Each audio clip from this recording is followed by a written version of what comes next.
Quest 2. This is really like stretching.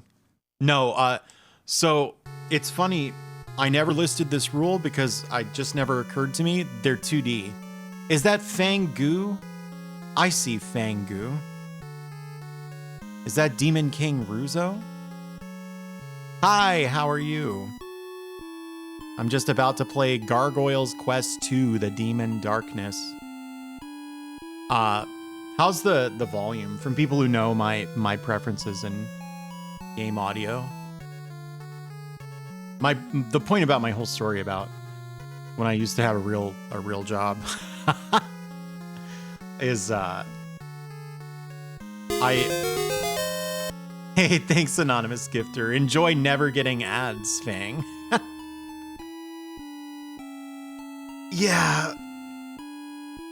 Yeah, Fang is kick-ass.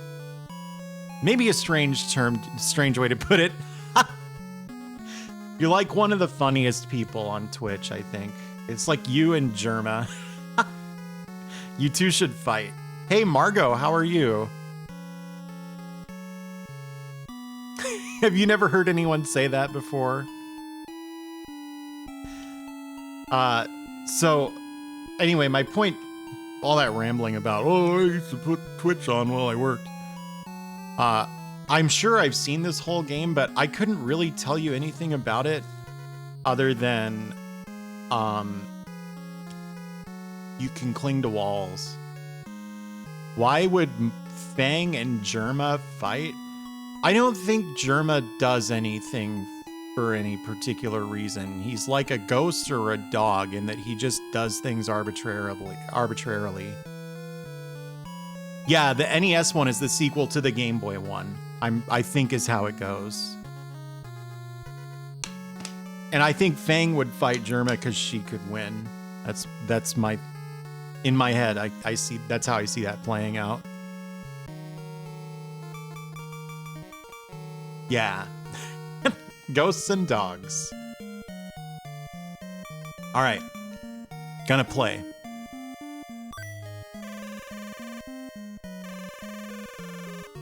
Before human being appeared, just the one. This is, yeah. This is... Hang on. Hey, 3-2, how is it going? Let me position this neutrally.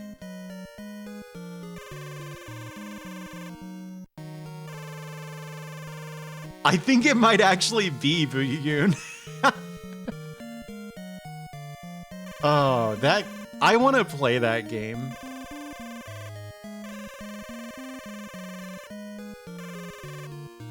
But one day... Wow, this color palette. The Spectre's fingernail. Cool.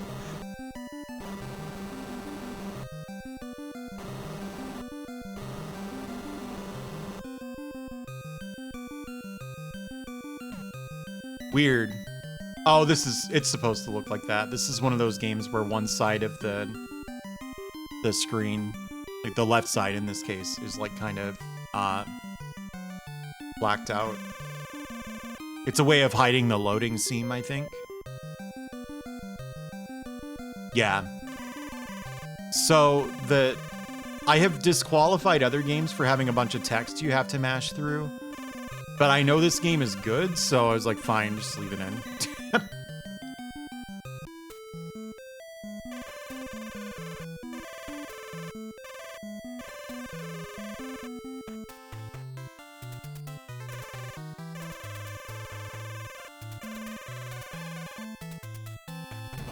That's very Dark Souls. Hey, iPompous, how are you? This looks so much like Sweet Home. Do you know what I mean? Right here.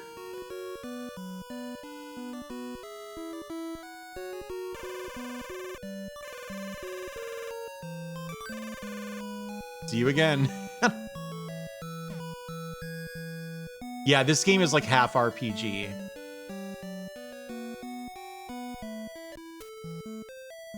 Oh, you did get filled in. That's good. I didn't really explain the like daily schedule well enough, I think. Role platforming game.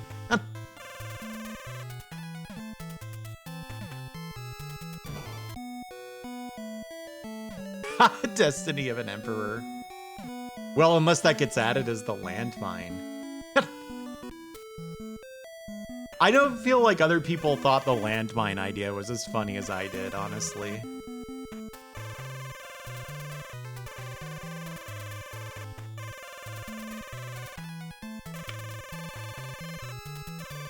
The landmine is, we're gonna add a completely blatantly ineligible game that's long as hell, and ideally one I don't even want to play, to the Platformageddon pool. And then I'll have to spend the whole game pretending that it belongs. So you would pull up the rule list and go, well, technically Persona 5 is linear and you never can't attack and you don't need ammo. You know what I mean? And it'll just be miserable for everybody involved. Hoshi o miru hito would be good, but I don't think it's ever been translated, has it? Here's the deal, all right. It's not like my Japanese is bad. I used to work as a professional translator, right? Hey, thank you. It's be nice to dot here. I think I'm stuck here, right? That guy just won't get out of my way. This sucks.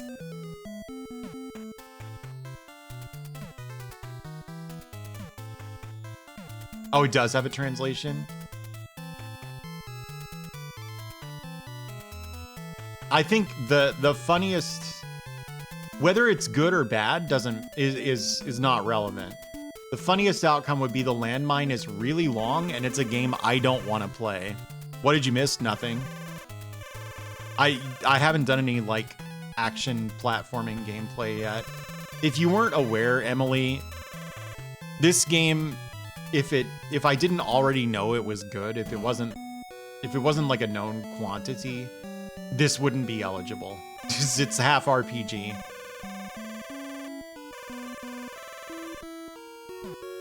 Why is the training center in the inn? Whatever. The Argob's pot? What?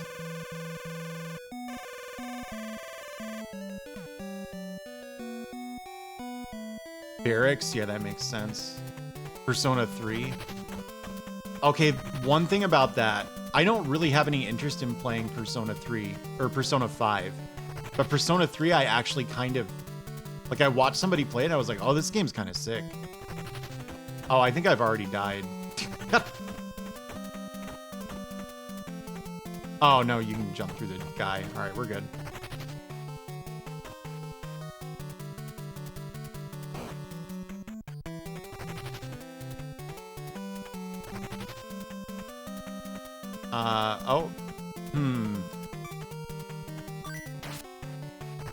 Oh, that's not an instant kill spike. All right, we're good.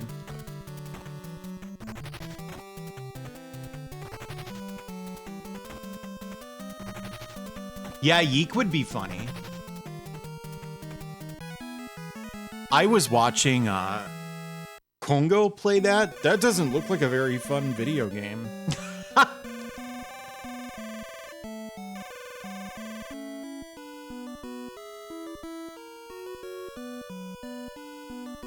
Can the game be in a language I don't understand? Maybe that could be fun, yeah. If, I mean, as long as I could still, like, beat the game. I was thinking Super Monkey Daiboken would be a good one, too.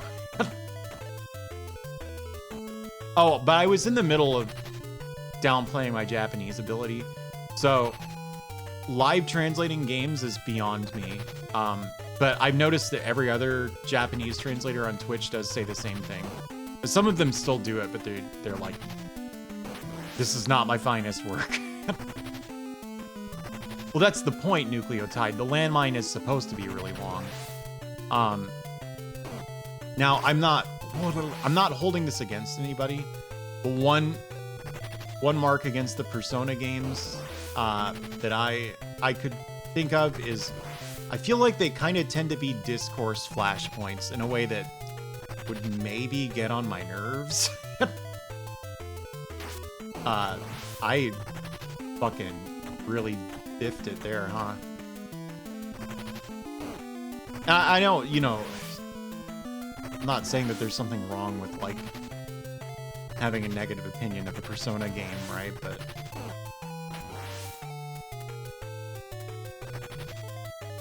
how do you get this? Dokapon Kingdom, I love that game, sort of. Firebrand is dead.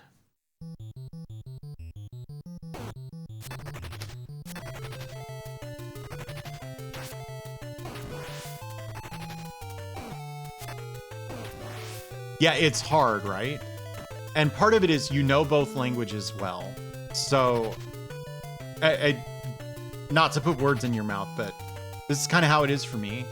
Like, since I know English fine, and I majored in Japanese, and I've translated like 300 plus volumes of manga in my days in that field. Like, it's so tempting to sort of self-edit as I live translate stuff, and like I want it to sound good, and it's like that's too difficult to do in the middle of a Twitch stream. I think I got it this time. No. They just put that pop there to own you, huh?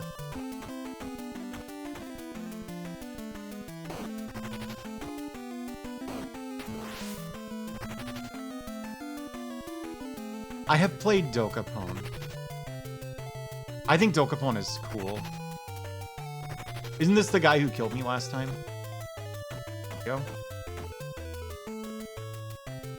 This wouldn't work for... Would it? No. That felt like it had potential. Hang on.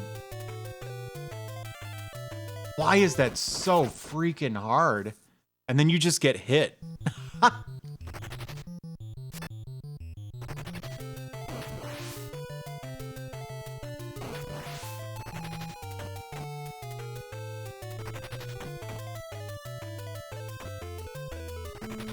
Fortune Street. I love Fortune Street. I've only played it once, but I loved playing it. I'll put it that way. I don't know shit about Fortune Street.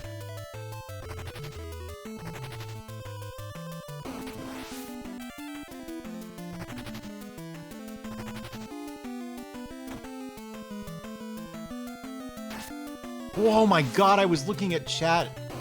I got telefragged by a ghost. Which is a Chuck Tingle book. I feel like I haven't heard anything about Chuck Tingle in like years.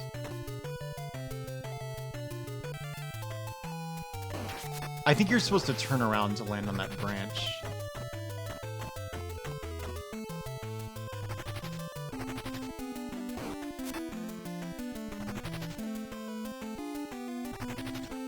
You can't make this jump. You know.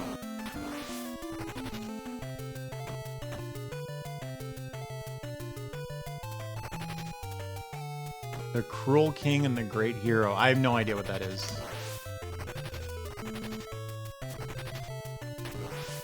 Chuck Tingle's still... Oh, he's still around. Okay. I'm just like... I'm still on Twitter, but there's so much stuff that I used to like be 100% sure, that's cool, that I would get exposed to through Twitter, and I just don't anymore. No, Mars. Firebrand revived thanks to the password.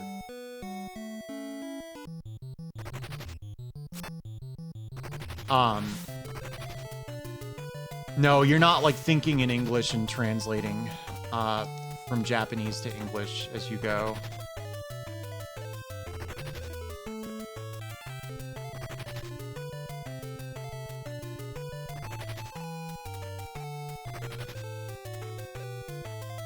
Well, yeah, but the whole point is that the game is blatantly ineligible. Yeah, I do kind of get stuff through Discord these days, I suppose.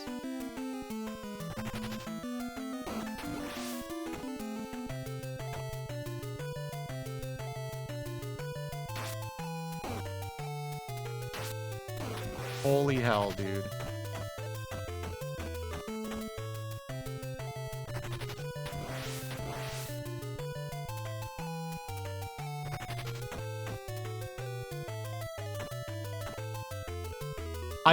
So, Bloom, I don't think I'm doing it right is the thing. It's not the leap's fault, it's the leapers.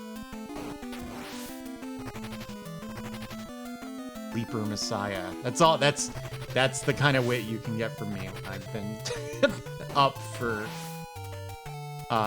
12 hours and I'm running on 3 hours of sleep. What do the pots give you?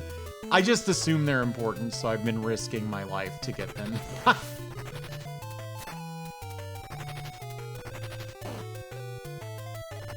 Chinese Paladin, what's that?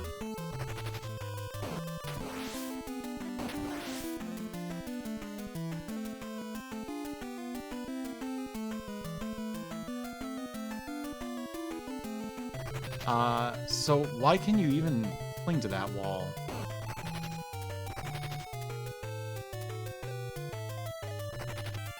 Yo, look at that. Also an RPG.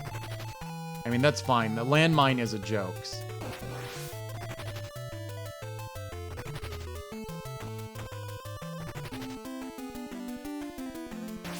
Dude. They don't fuck around here.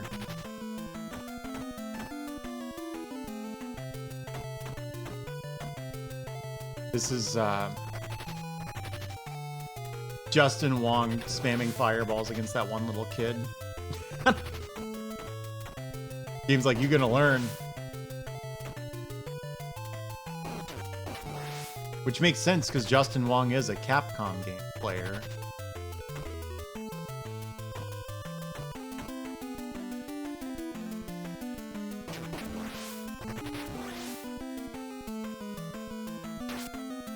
Oh.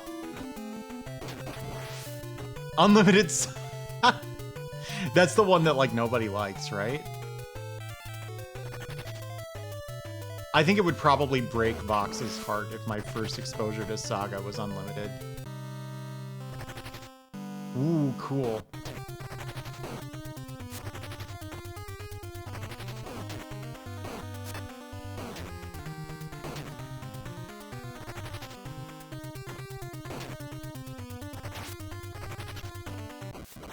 Oh my god, I died. I've started Final Fantasy Legend and 2 and 3.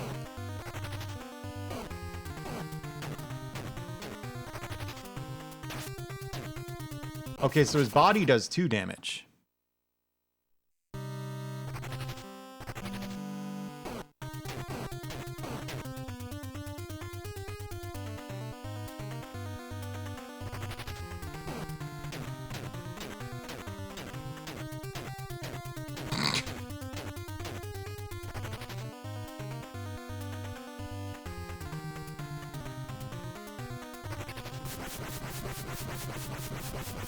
You have to do all 8 routes. Yeah, sure, why not?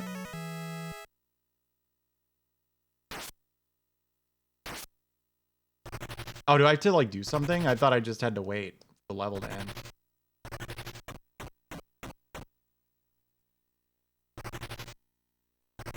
Oh, I probably just have to go out the door, huh? Yeah, there we go.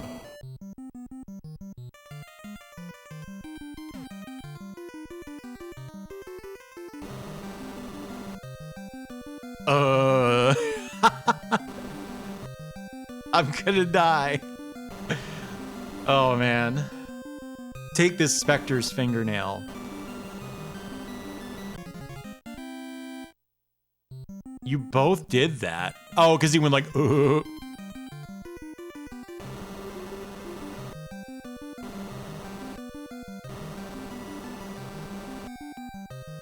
Aha. King Bar. Whoa.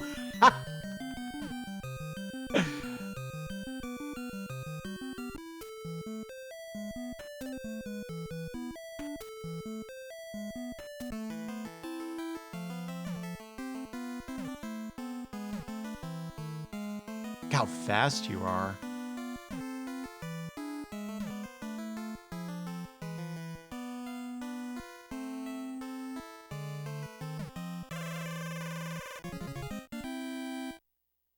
Okay, the vials are their currency then.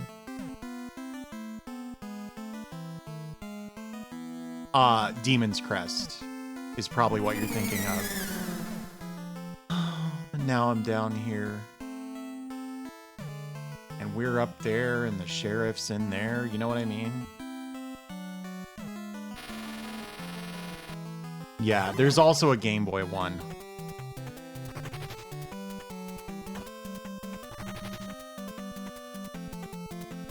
I've seen this before. Like, you get these weird, like, encounters. They're not random encounters, just encounters on the dot booster seat. Oh, that's so funny. I forgot to laugh.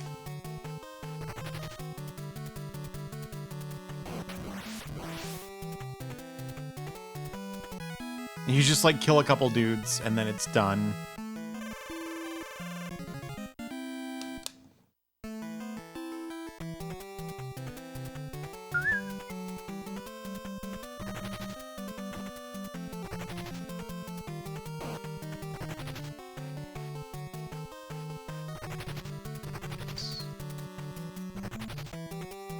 Damn, that's kind of a tricky jump, right? And video games were for kids back then. They still are. But they expected little kids to do that tricky ass jump. Oh, okay.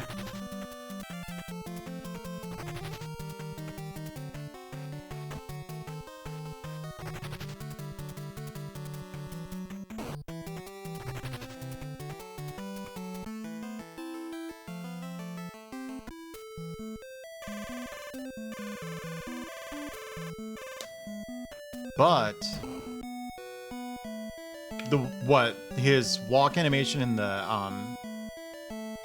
platforming sections or on the world map, I think they're both really funny.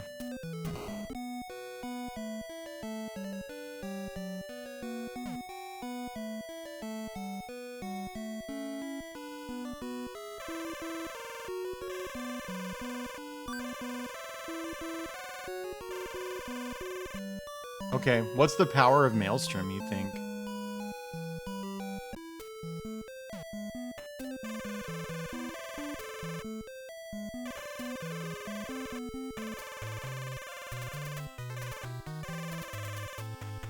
Ha! Fire Strut, is that like a better TTV one or something?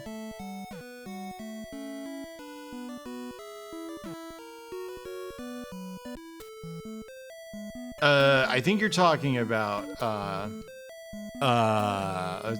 it's actually a wind elemental spell that reduces the target's HP to 1d9.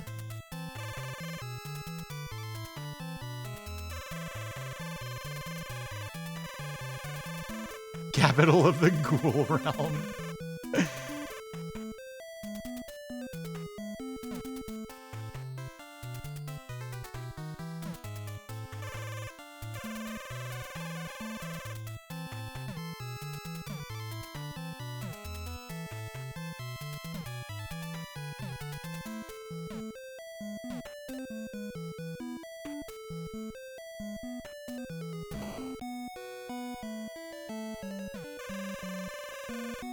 Do you want to know the password?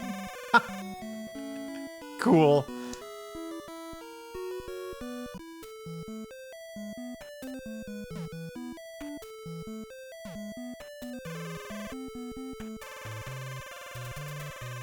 Oh, interesting.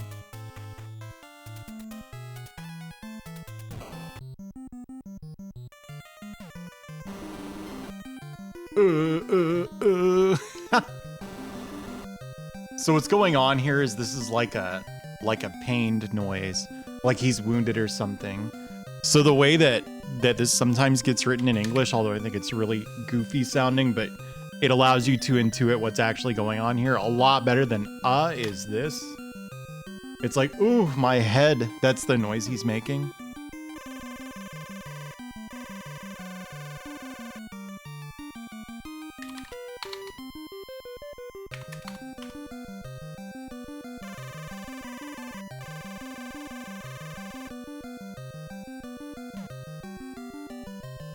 No, they're not Sans. There is a guy whose name is Samuel. All right. Northeast of this place. There we go.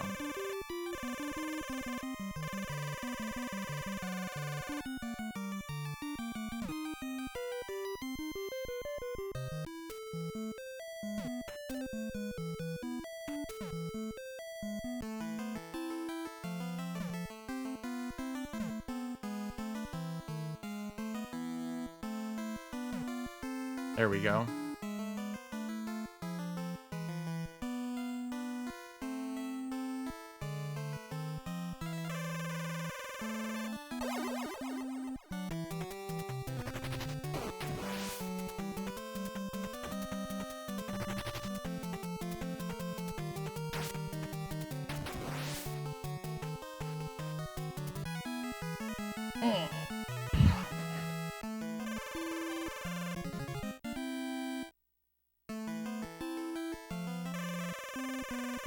Oh, I can just keep fighting these guys to like grind vials? That's kind of weird.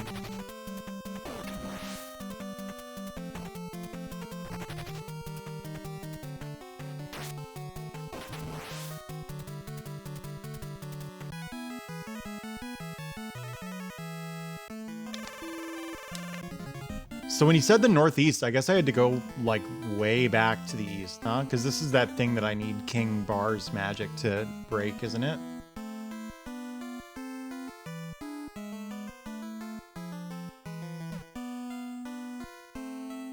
There we go.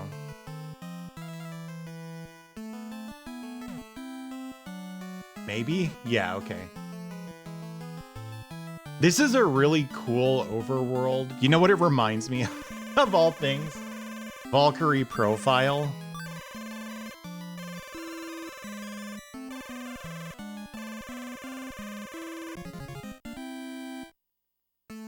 There is, yeah, that's where I'm headed right now.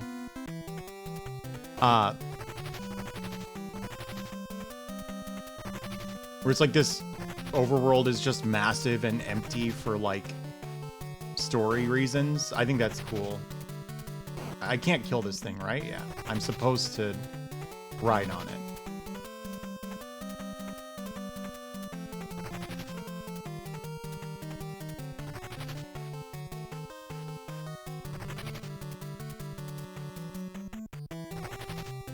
You know what the story kind of reminds me of too? Boss Baby. That's a Twitter joke.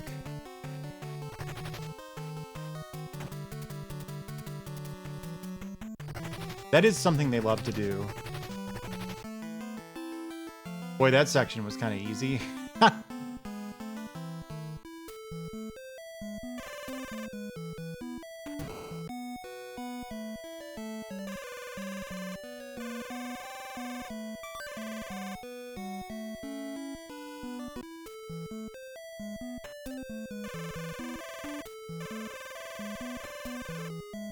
Sit him.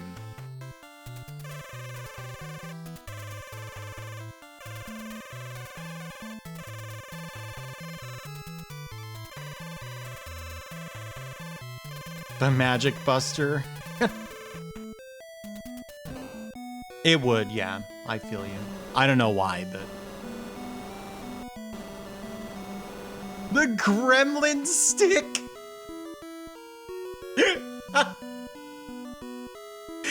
Oh, man. I wasn't ready for that.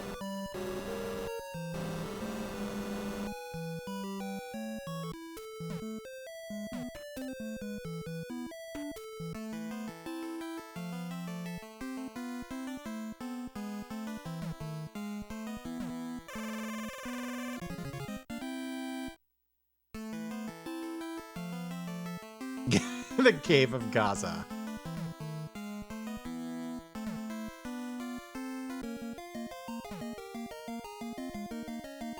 Wait, what was this way?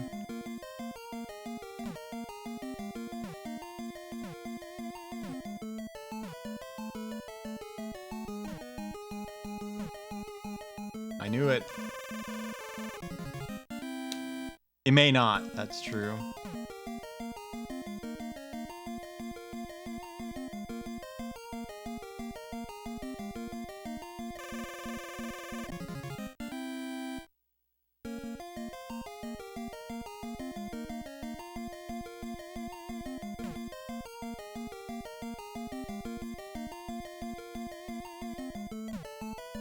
Hot.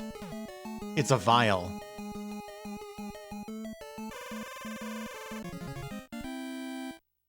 Oh yeah, I was gonna play Neo Antoine's Shmup today, Burb, but for some reason it doesn't want to recognize my joystick. I'm pretty sure that the problem is that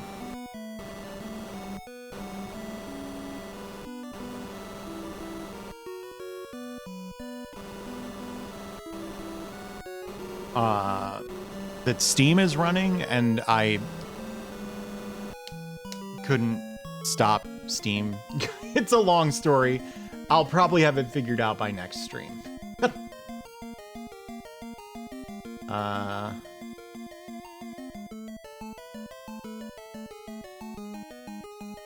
It does now.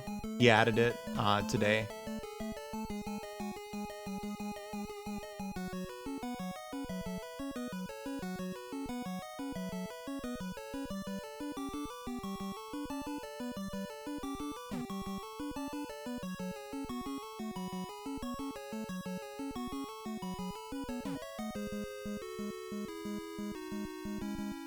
Ah.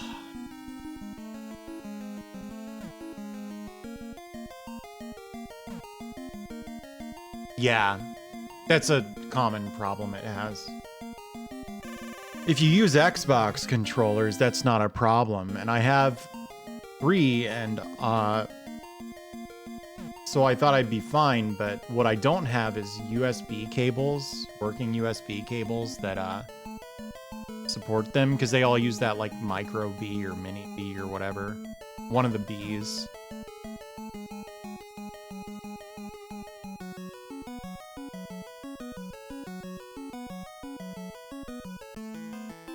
There's no way I need all those vials.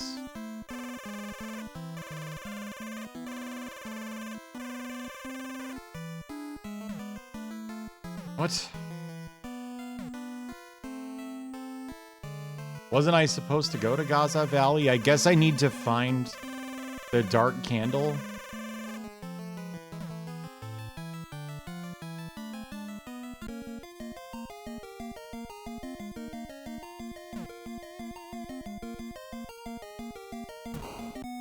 I don't suppose she'll tell me where.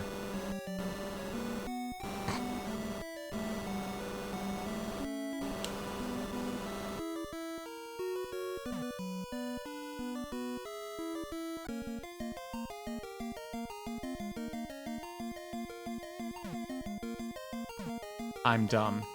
Wait, am I?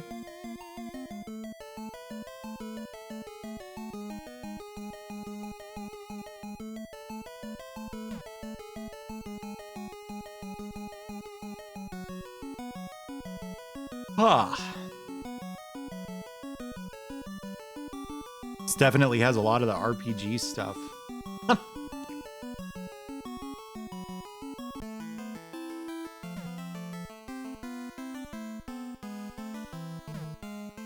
There weren't any NPCs over here, right? Yeah, just some vials.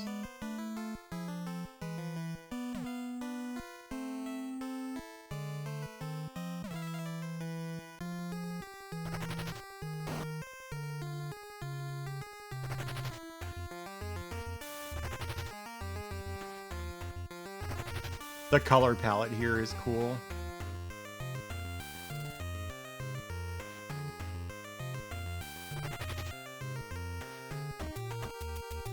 Wait, is there anything down here? Nope. Oh my god, you can't jump up here? Oh, man. Penalized for exploring.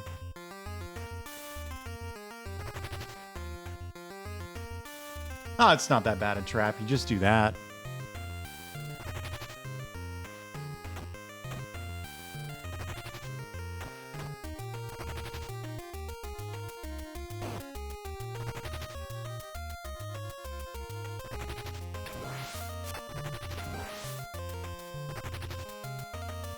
Oh my god. These monsters in this area look fucking awesome.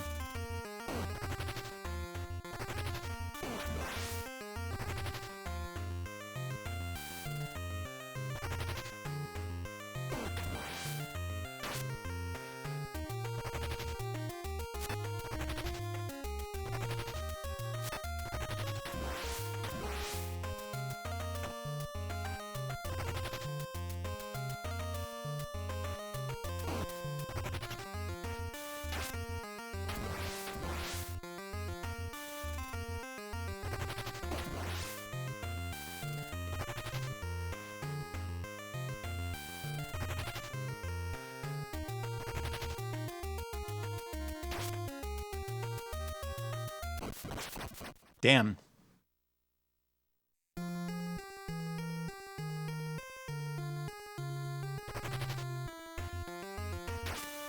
Oh my god. Damn, I think that did 2 damage. Don't I have 5 max HP?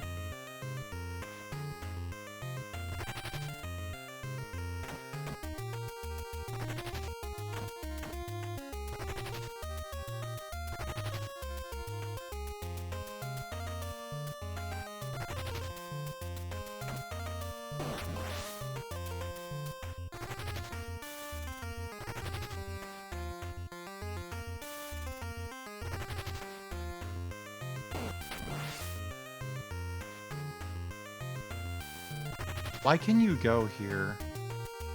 No reason, I guess.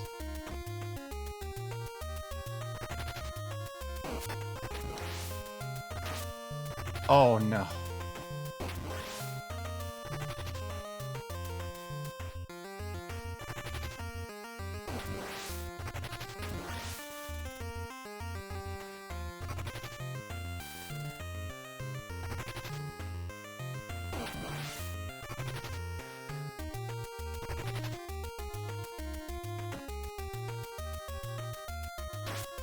Oh, come on.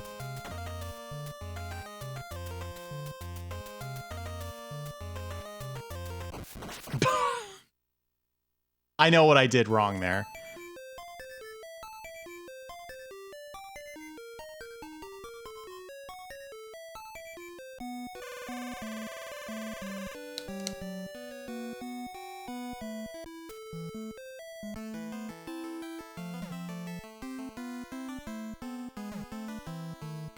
Right on, enjoy D&D.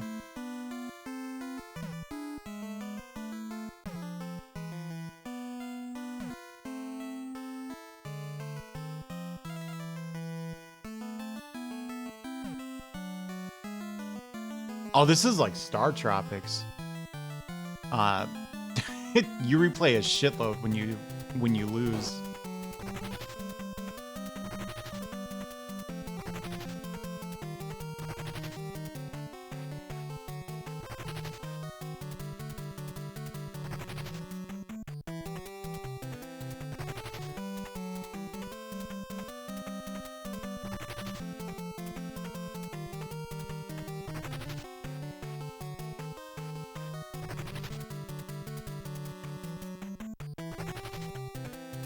What's poppin'? Gargoyles.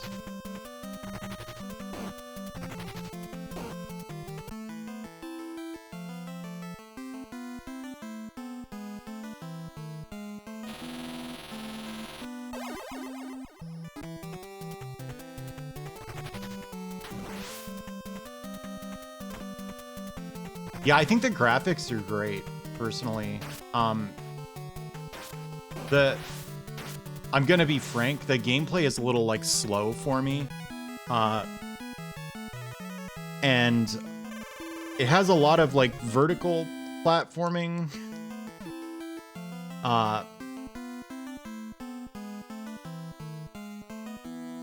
That,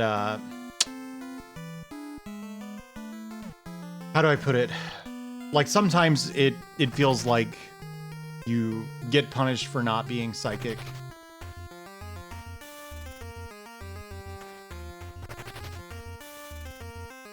Like descending sections.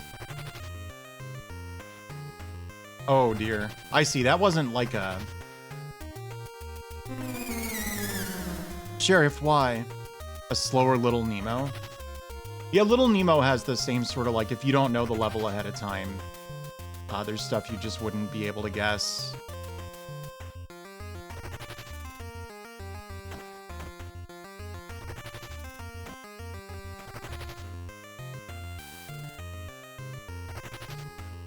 That game is really fucking hard, too. Surprisingly hard when you consider, you know, it's like a platformer based on, like, a kid's movie. I didn't beat that game until adulthood. I think getting a deathless run of Little Nemo would be quite challenging. Oh dear.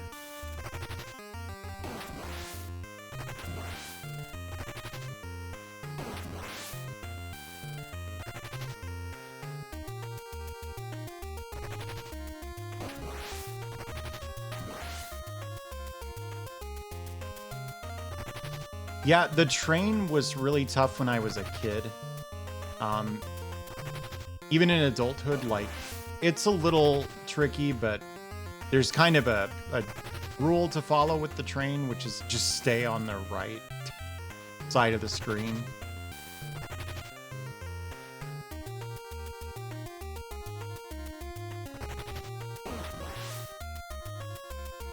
I hope this isn't heading toward the... Ooh, it isn't. Exit is what I was going to say.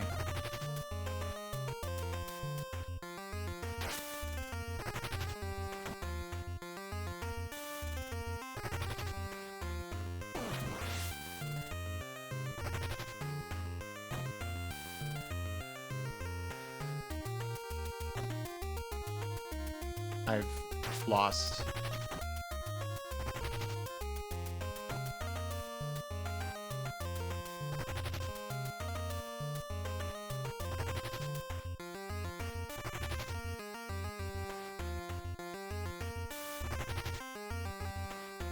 What?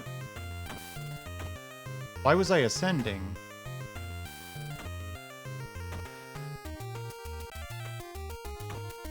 Weird, there's like an updraft there. Oh, I've been hit. No, I haven't. We're good.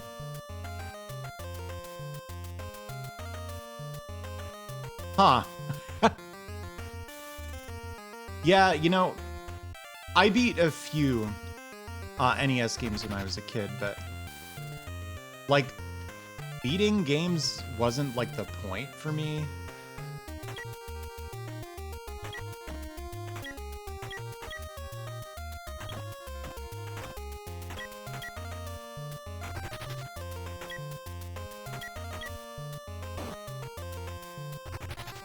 Like, you know how games were back then. I didn't even take it for granted that every game, like, had an ending. Like, because a lot of them did loop infinitely. Whoa! That hit me. Come the fuck on.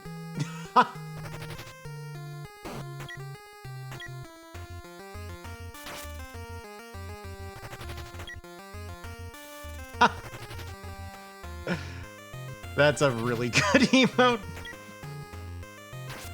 Oops. Oh, 2 hits, huh?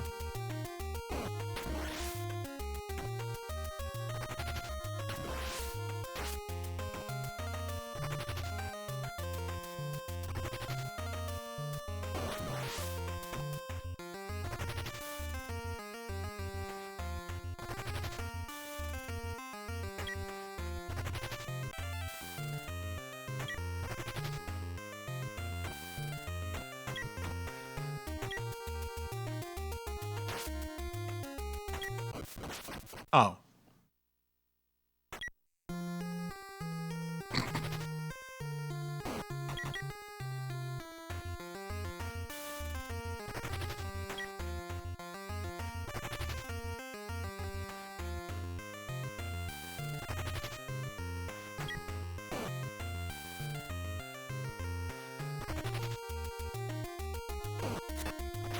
Holy hell.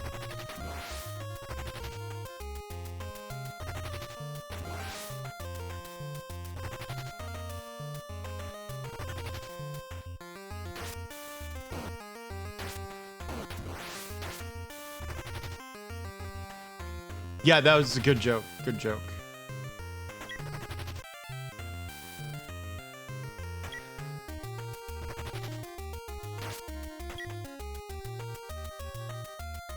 Okay.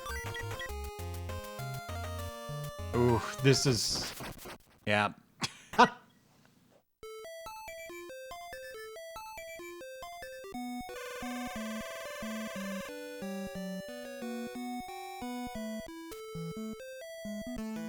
Who will save Underworld now? The first game I beat was probably DuckTales. We were borrowing it from a friend.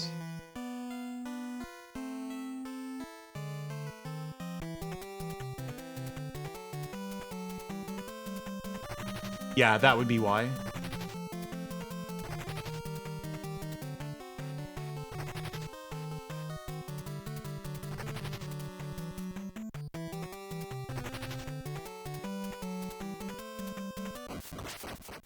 Remember that time that happened? Hey, thanks, Itinerant Soldier.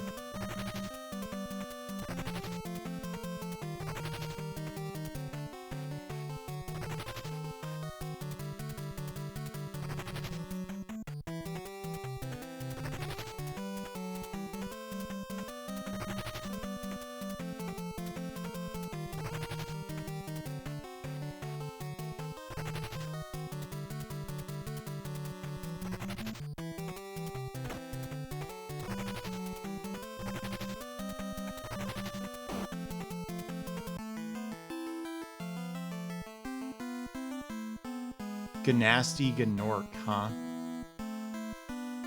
There's not a password guy in this village, is there? I don't remember seeing one.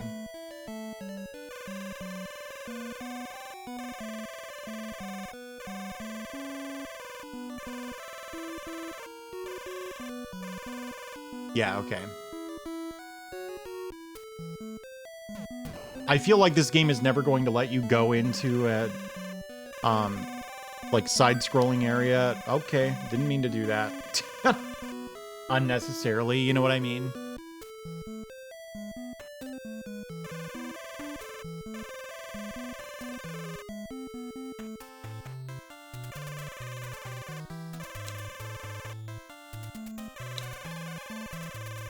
I'm gonna take a goblin.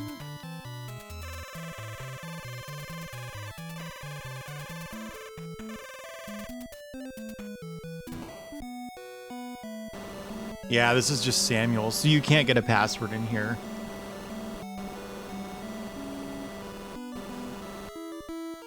Give me just a sec.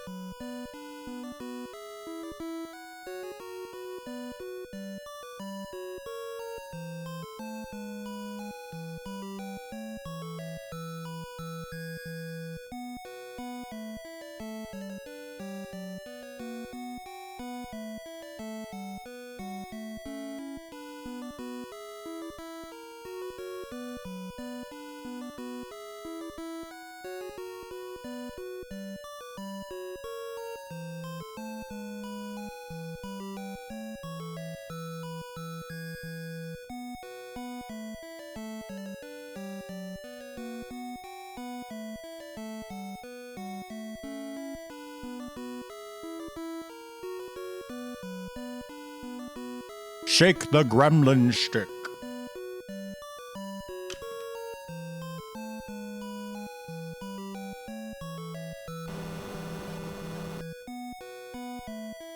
Ah. Ha. Oh my god, please. I want to go through. There we go.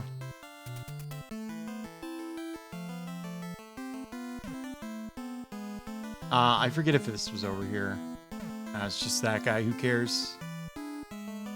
What does the Maelstrom do in this? Does anybody know? Because this is a game a ton of people have played, right? Oh, did I get all my lives back? That doesn't sound right. Ooh. Oh my god.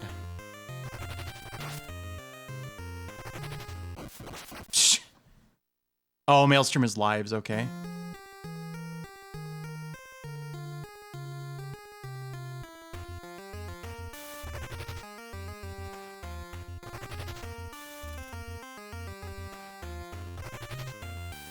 I'm not gonna make it. Yes, I am.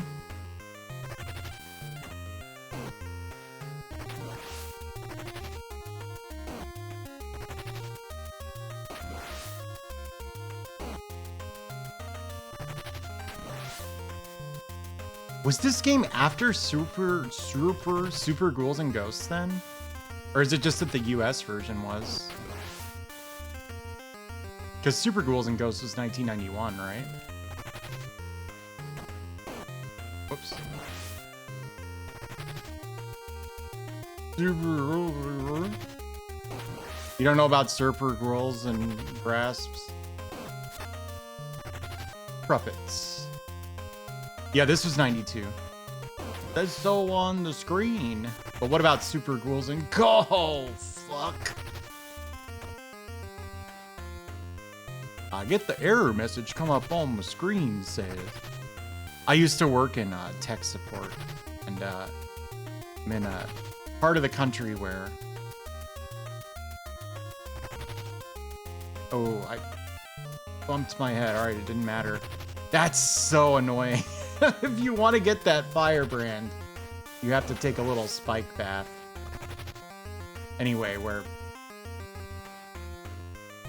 you get very nice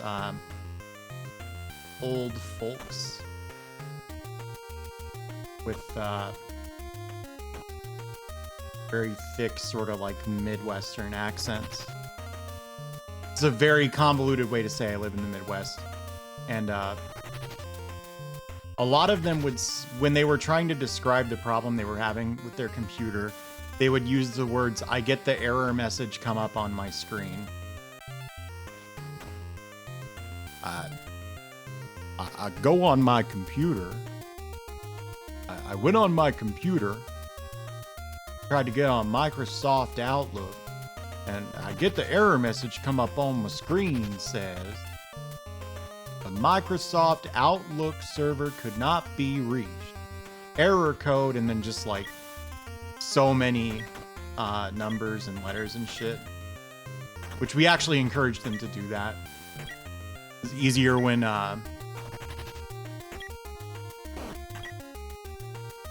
customers just give you the exact error code verbatim so you can Google it.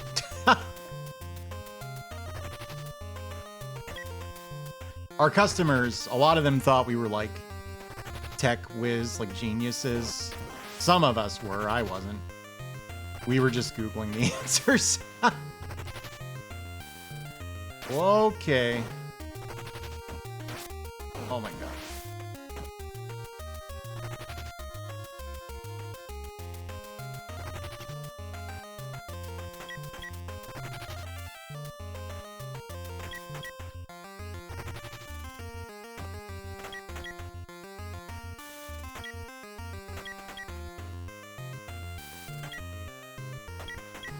Like this kind of thing, just all over the game.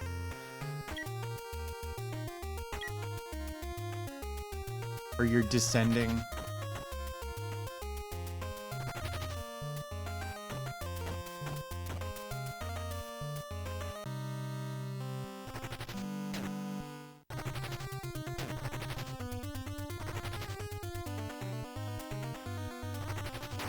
Whoops. Oh dear. Oh dear.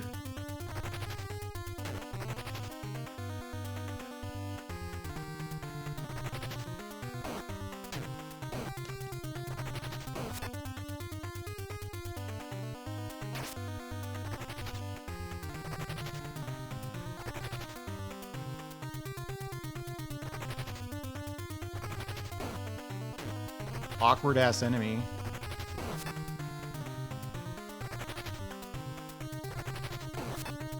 Oops.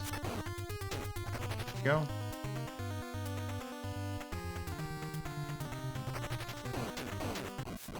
Oh.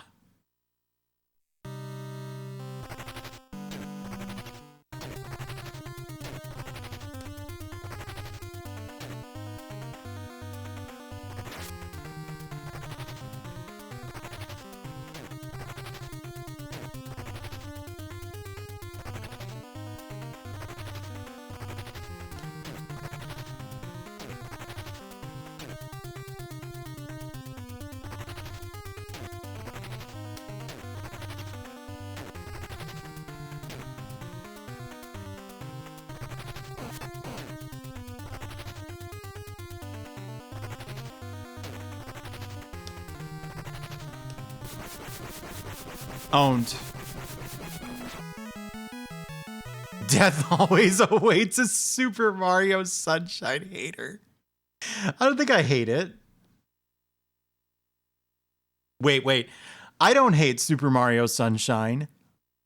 Wink.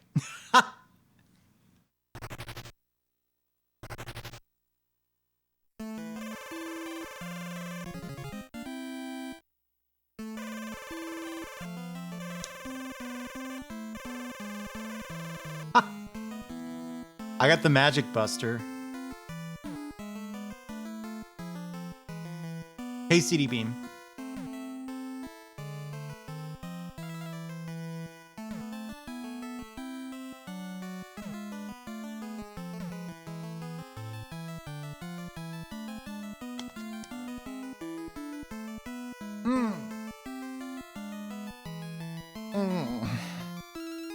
Thank you, Atchinson. If Sunshine was the landmine, that's kind of a funny idea.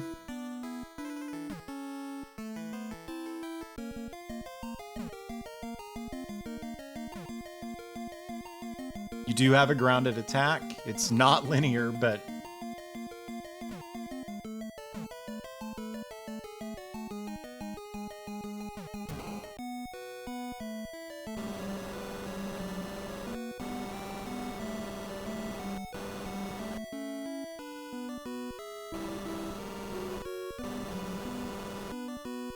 All right.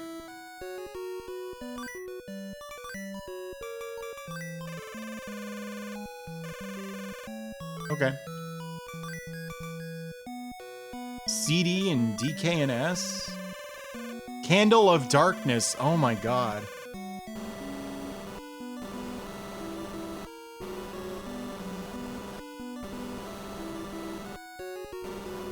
Only the gremlin stick. Yeah, Sunshine is really long.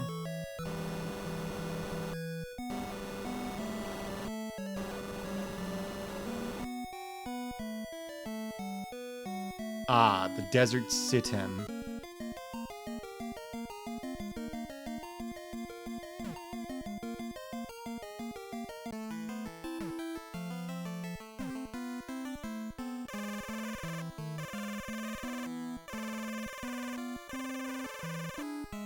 What's grim and sticky? Hang on.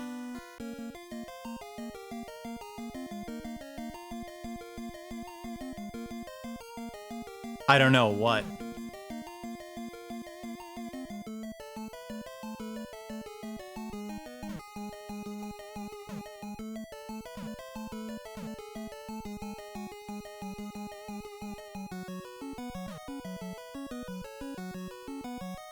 The gremlin stick. Okay.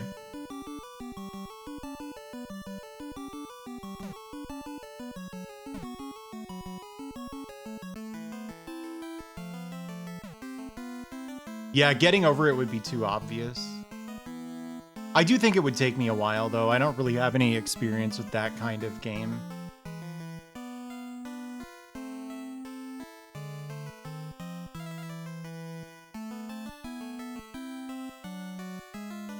Do you think I can go back and get a password now?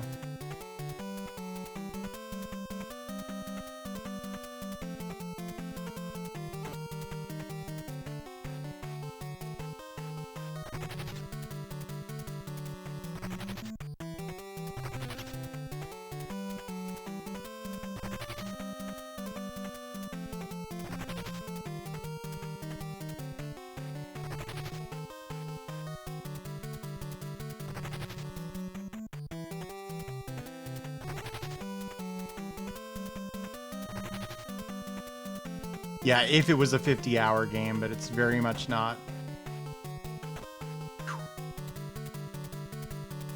Minimum 100-yard threshold, is that, like, hard as hell?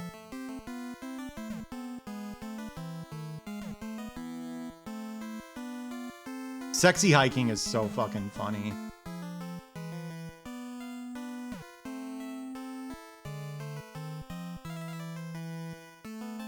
Does this whole thing really just go nowhere? Hang on. It does, right?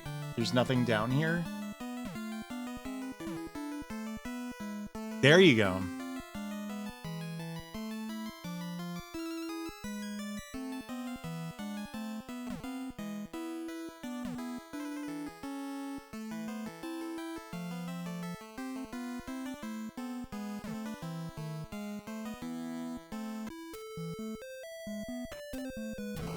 Where was the password, man?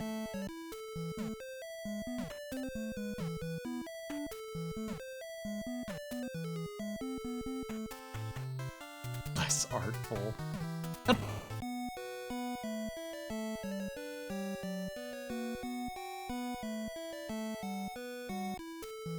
Password Paul. I like that. That's funny. I'm sure wish I could find him, though.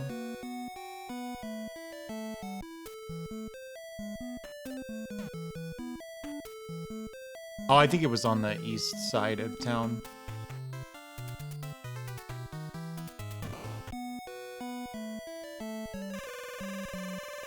Do you want to know the password? There we go. So I think that probably saved my, like, buster and shit. So the buster isn't what I need to break these, right? This is King Bar's magic. I'm supposed to go to the desert, he said.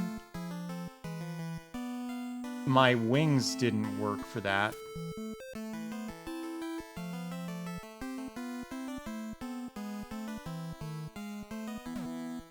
Takeshi no Chosenjo is not a bad idea, honestly. For the landmine.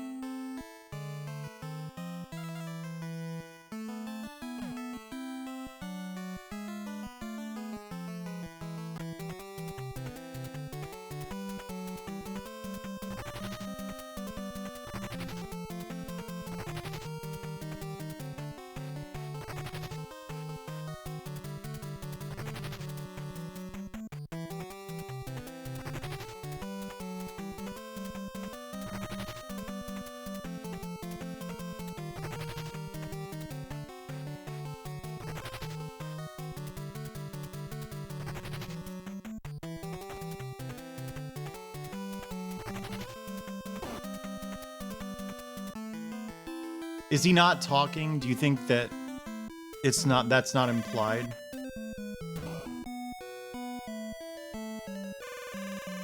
This looks so much like a save guy.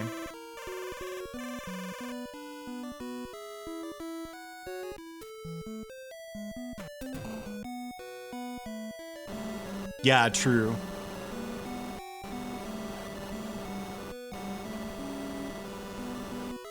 Okay. So I went to her. I feel like she said what to do and I missed it.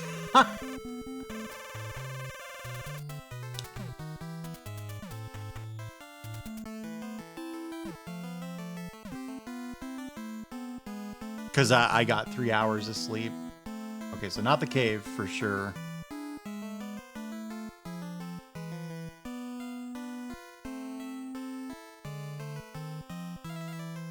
Have a good night, Wolf.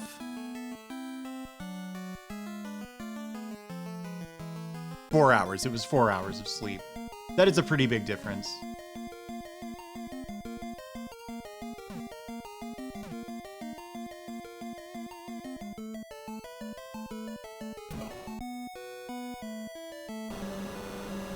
Desert Sitem. Oh! I had to talk to her a second time. Come the fuck on. Ha! That's really cool. That's really metal that you get the wings of a fallen angel. I got Prunk. Hey there, Sakanakao. How are you?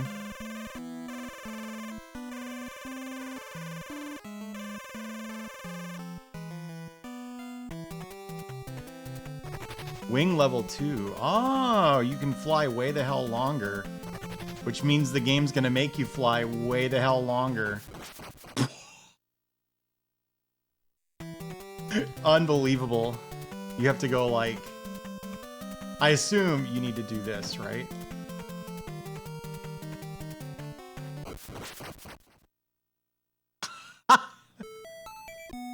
I'll be damned.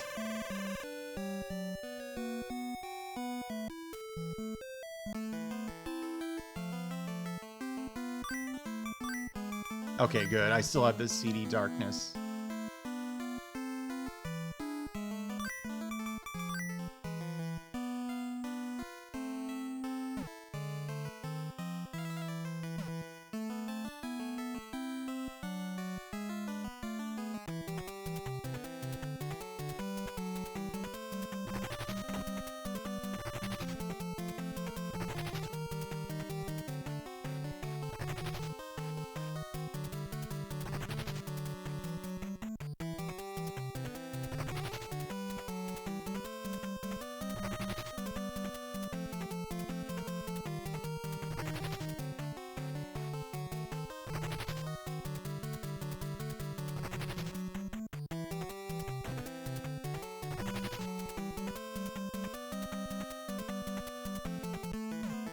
You probably want to do that, right? Like kind of feather your descent.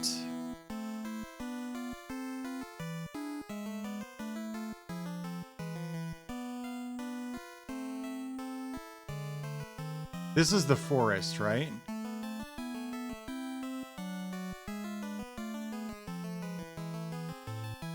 And then the cave of Gaza is up here. Yeah, good.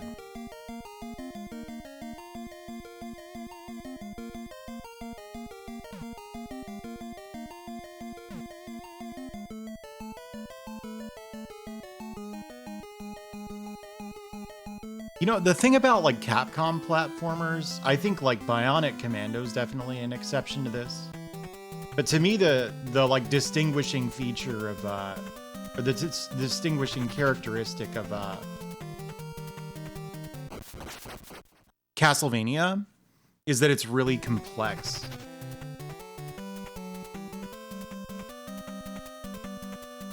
Capcom games of this era are always really simple. Dude, what the fuck? I'm not even close.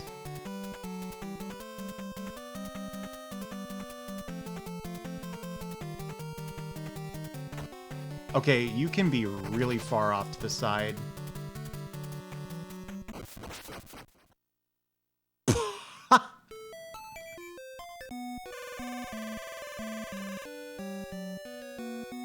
Back to the grind.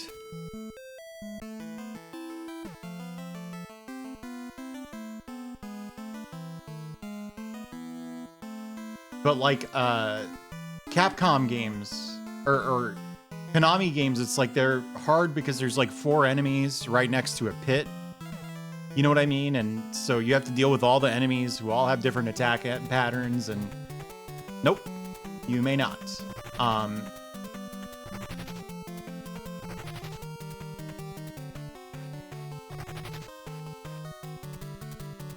But like Capcom games, some Capcom games I should say, and Valis and stuff, it's like you have just one simple task. That's way harder than you think.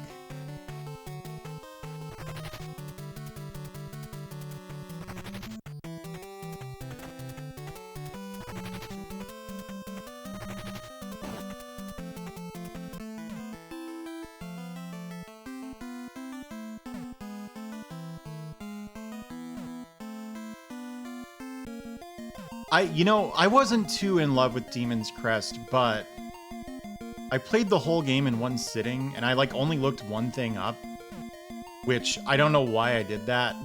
The game is like pretty cryptic in places.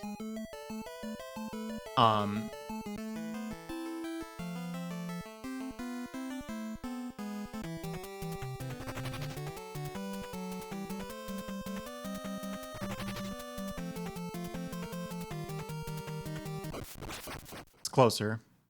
When I beat Contra in my 20s, I didn't have Contra as a kid, so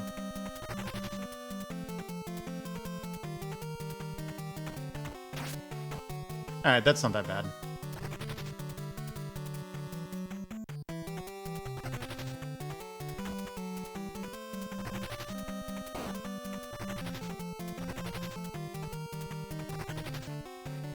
Oh dear, I was looking at chat.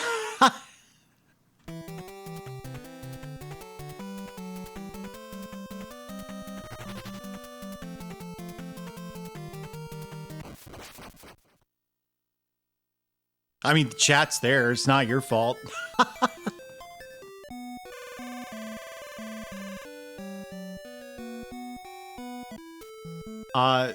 My friends had Super C, so I would play that every once in a while. But as a like single digits years old kid, Super C is a pretty fucking hard game.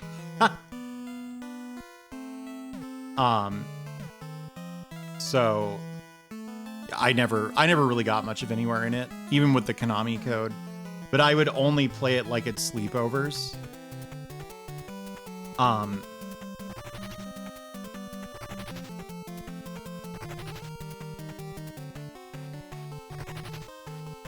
Yes, a perk.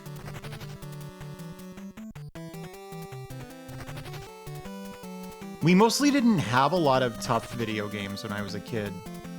Like, I think the Mario games are like a lot harder than people remember, if that makes sense. Like, if you grew up with the Mario games, you have so much Mario practice. And if you watch someone who's like never touched one of those games before, play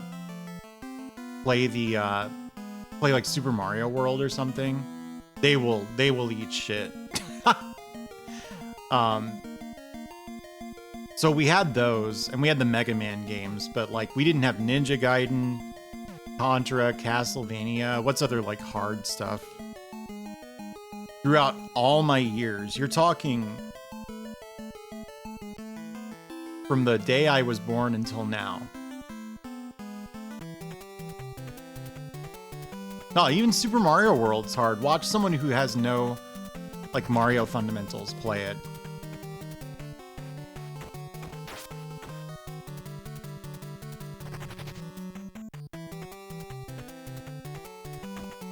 Oh my god, I went too far.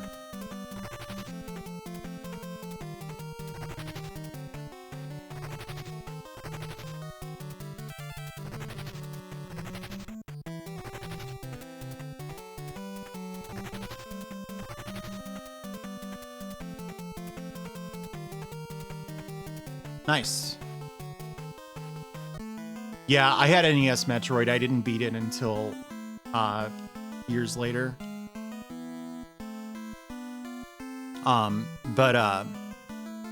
The hardest game so the game that's given me the most trouble, I mean, is it a cop-out to say Guilty Gear? Because, like, I played it competitively, so the better I got, the further I got into tournaments and the harder the opponents got, or what? You mean a single-player game? It's a cop-out to say Guilty Gear, that's how to pronounce, or how to interpret yes, right?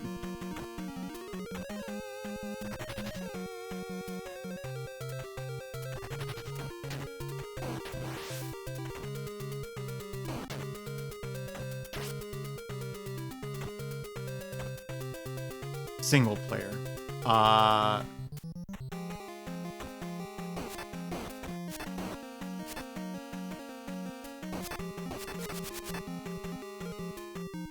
I have to equip the Buster?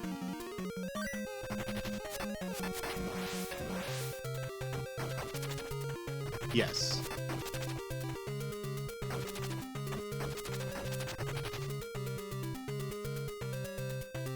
I'm thinking about it. Battletoads is pretty hard. So I'm only talking games that I've, like, beaten. So I've never gotten a 799 in Spelunky 2, for example, which I really want to. But I haven't done that yet. I've done the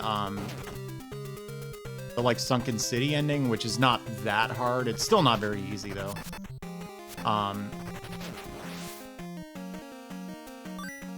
Whoops.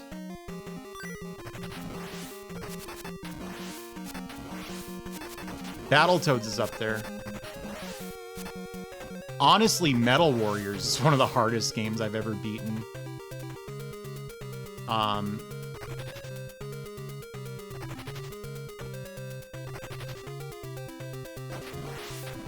Elden Ring is pretty fucking hard.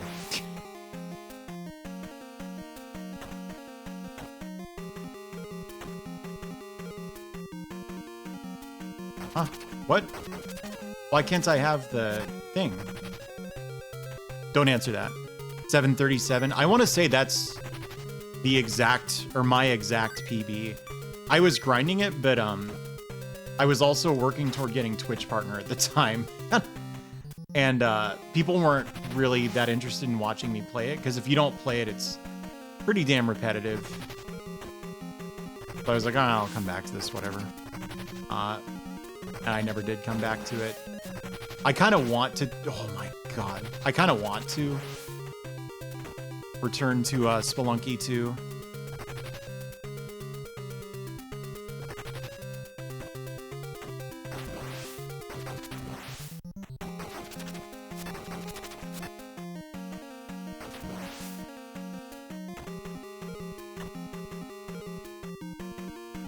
Yeah, I'll go back to it. I will. Excuse me? Classic Spelunky. Yeah, I played it, but I don't really remember anything about it, honestly.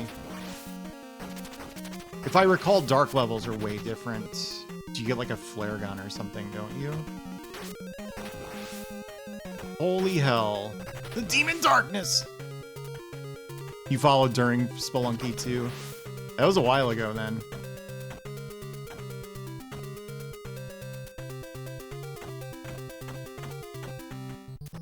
Like, what are these for?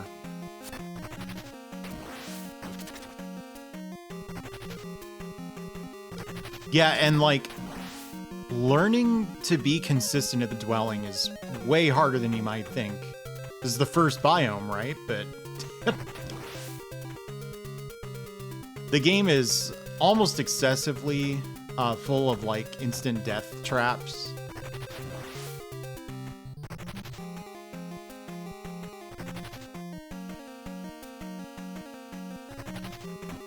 And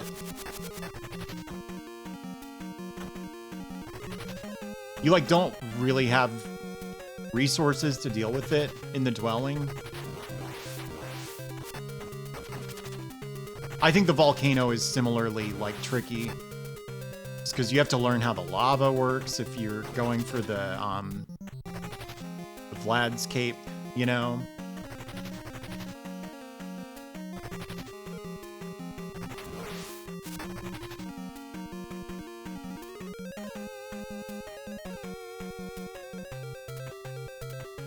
I mean, is it because excuse me, Oran Emily. Because you do have to beat 799, right? Like, I think Sunken City runs, to me, are comparable to Hell runs in difficulty. Like, I quit Spelunky HD because I didn't find beating King Yama to be, fuck my life, to be challenging enough.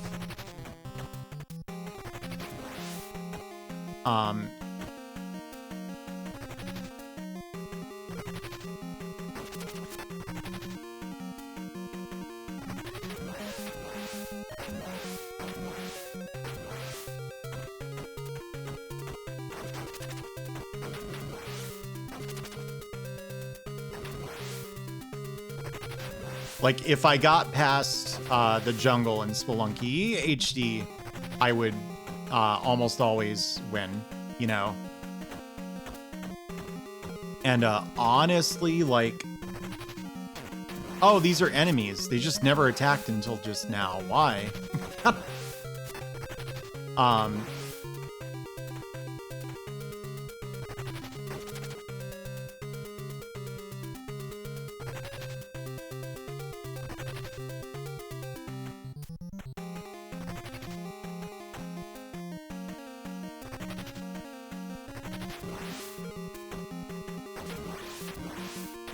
Oh my god.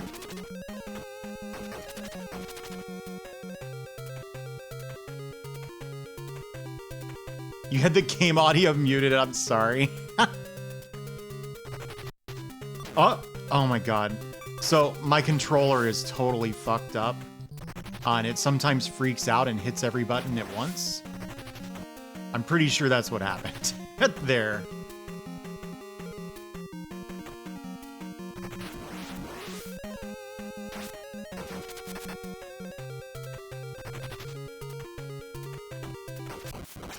Holy hell.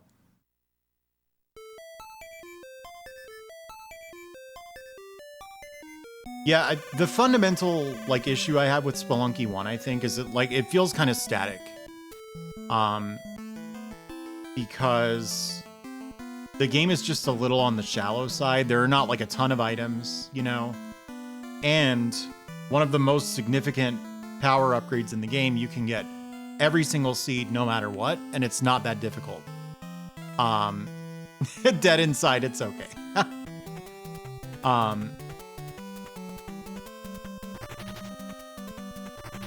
Like, you learn a way to rob the shopkeepers. You get to your first shop and you always rob it, even if it has nothing but garbage, because you get a shotgun, which is a ridiculously powerful weapon that also makes you jump really high. So there's just like no downside.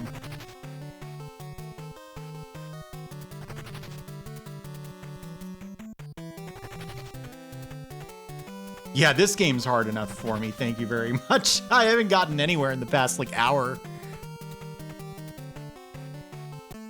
How much does a controller cost? I really couldn't tell you. It's been a while since I've been in the controller market.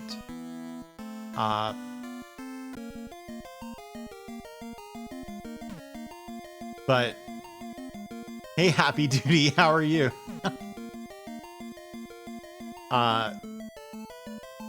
The sad thing is, so I play all these games on the original consoles, right? All of my controllers are having issues. This is my NES controller, which is messed up, but not in the same way as my SNES controller.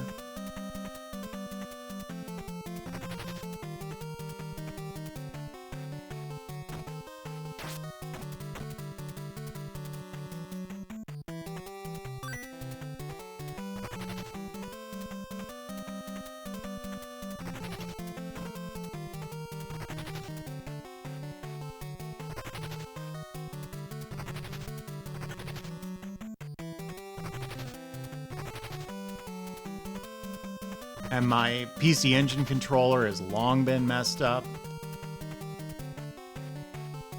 It's the Joy Card. I don't know what's going on with it. It's got like a short or something.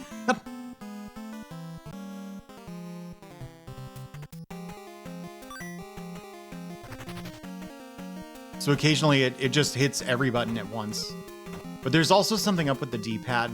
It hurts to press it for extended periods of time.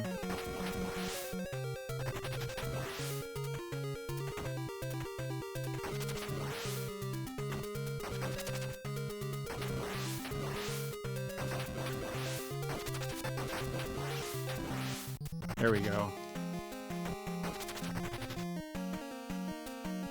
Hey, Lily Hops. Yes, Demon's Crest is the third game in this series.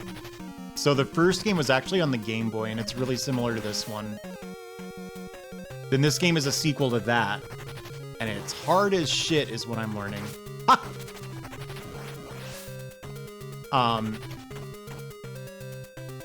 There we go. I don't think I can hit the Monster Maker from here, can I? Yeah, I can. All right, we're good. Go.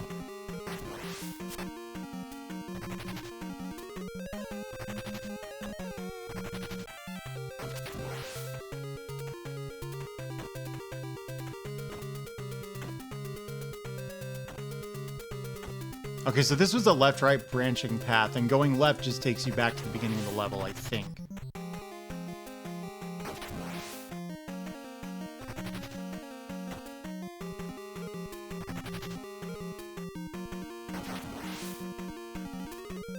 Yeah, I mean, as an arcade game, the Ghouls and Ghosts series, I think, is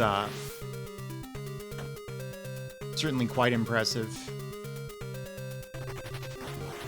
I honestly think Super Ghouls and Ghosts, I know it runs at a really bad frame rate, and I apologize on its behalf, but I think it's a game that's not without its merits.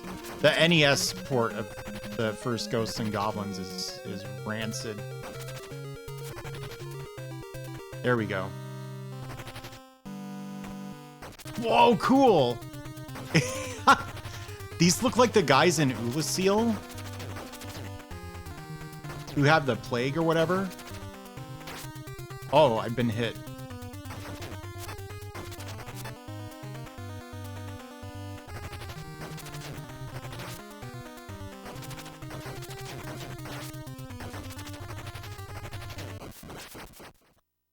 Bloatheads, yeah. Yeah, I think he's supposed to be a frog.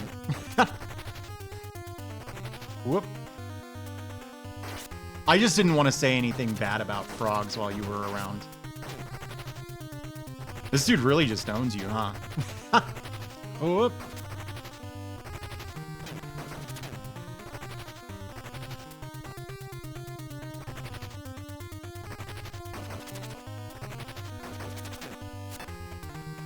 This man is a riblet.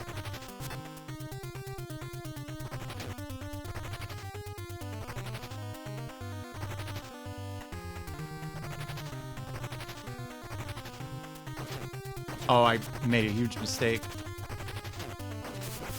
There we go.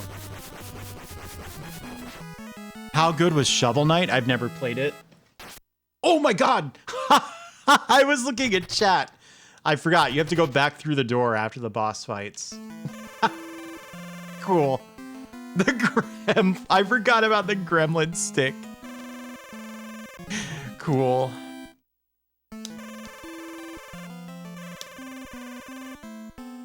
Do I have the tornado now? Hell yeah.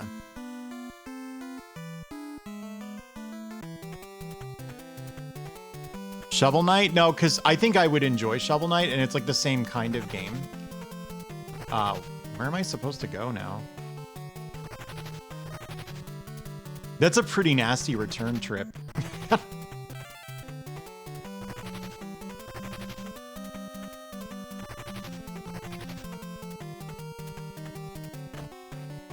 Yeah, I was a big time fighting gamer, but always been more of a Guilty Gear person.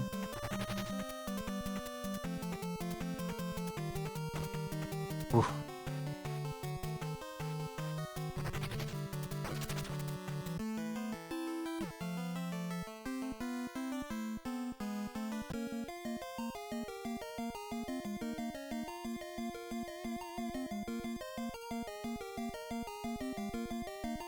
Did I go the wrong way again? I feel like I did.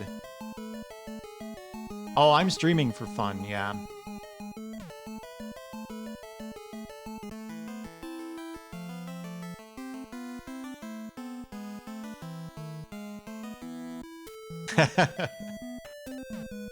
Yeah, when I started playing fighting games, I really liked, hey, thank you, Sheriff. I really liked zoning.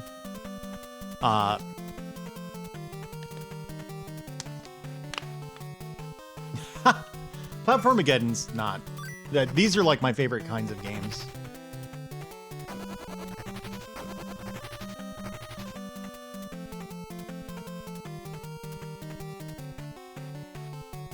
What was I talking about?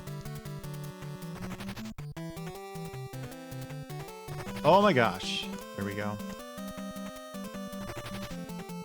I started off playing zoning characters in fighting games, but I did end up getting really aggressive, which I think is kind of a common trajectory.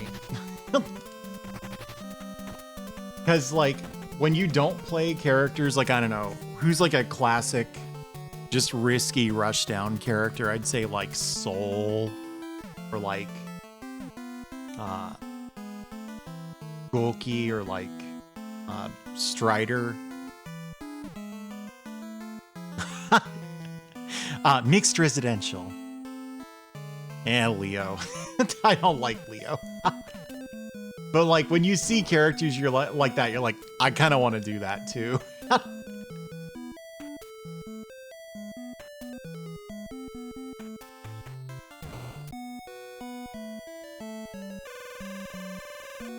Do you want to know the password? I haven't played Strive at all. But, you know, in my advanced age, I don't think I really want to be like into competitive fighting games anymore. Unfortunately, because I have that history of like being a top player.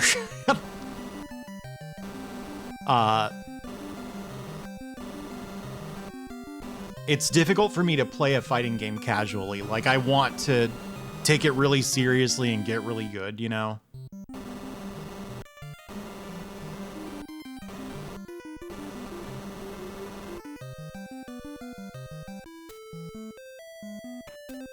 I was a long time ago, yeah. I'll put it this way.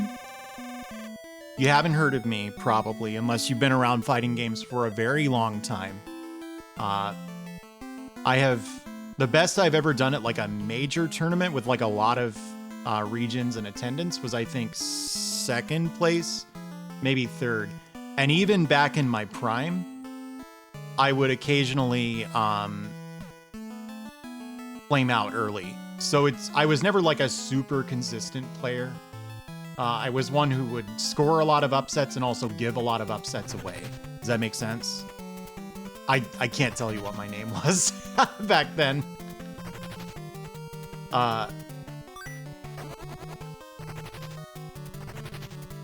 Oh, you can only have 2 of these out at once, huh? Do you get 2? Is it like Splosion Man? No.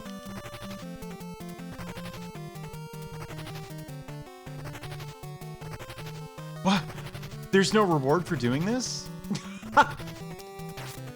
I felt so clever. I guess your reward is these spikes on you.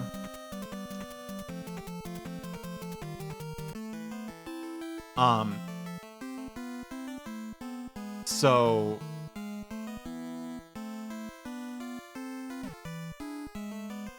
what's an Evo point?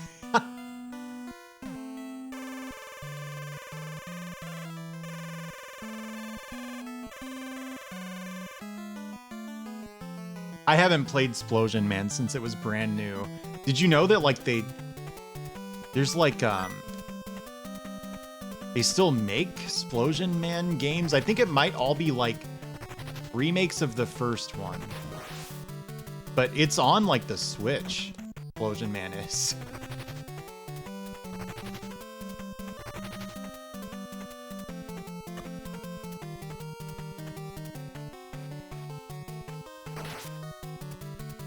So the thing about like being good at fighting games back when I was is like we had less access to information than players have these days.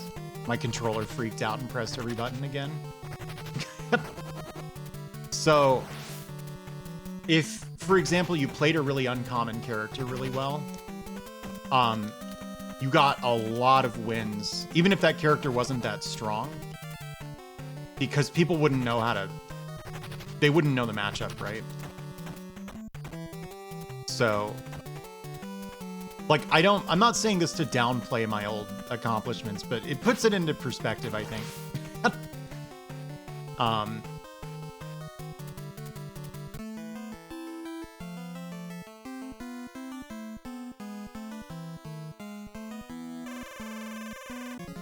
Yeah, a little like that, honestly, Luna. Although Third Strike players were pretty good. The best Third Strike players in the US, I think, tended to play top tier characters. So I guess that's the King's Castle, huh? Yeah, being able to intuit things and also being inventive. It's difficult to get away with being really gimmicky and creative these days, because you're probably streaming the game. If you're not, the person you're playing online probably is. So if you're good, your name gets out there. And like stuff gets thrown on wikis. It's so difficult to be like a competitive player these days, like a top player. You know, a lot of people who were around back when I was talk real tough about old school players, like, oh, we were so much better back in our day. And like, I don't know, I've played in the old scene, I've played in the modern scene, and like, it's pretty damn hard to be good these days.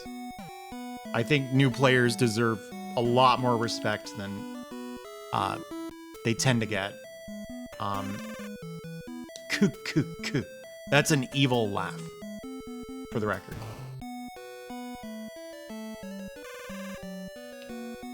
Is these guys are just all evil? Isn't everybody kind of evil in this game, though? You do, yes.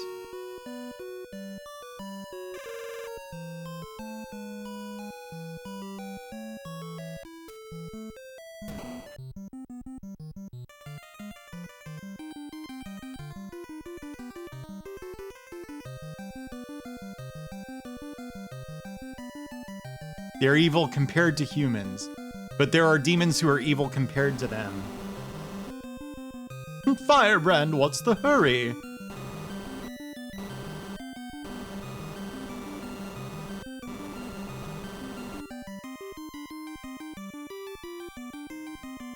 Pardon me, I muted my mic in time. My allergies are going nuts. He's a cool skeleton lord. I don't think so.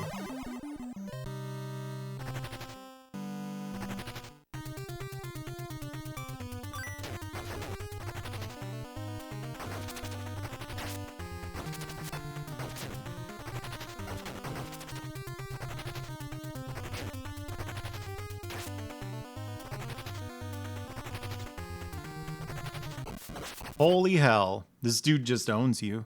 I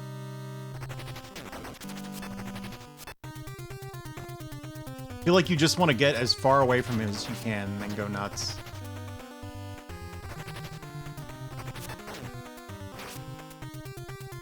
Oops. Wow.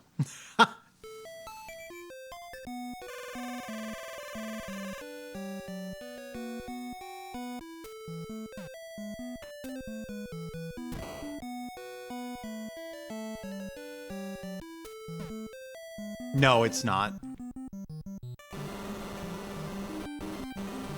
Yeah, flying straight at you. I kind of wonder if the tornado does more damage than the... Oh my god, I said yes. Here we go. Critic, thank you.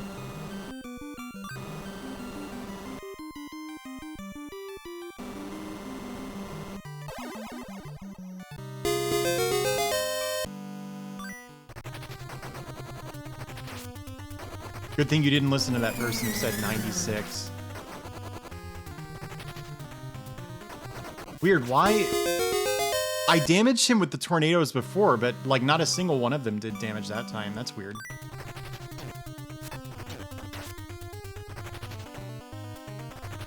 Okay, don't tell me how much damage these projectiles all do. What I want to know is, does the manual say how much damage these projectiles do? Like the default fireball as opposed to the buster or whatever? Oh, owned. Sonic Master. Hey, Marland. Yeah, that was probably when I, Oh, gosh, you are that red. No, it was the third game in the series.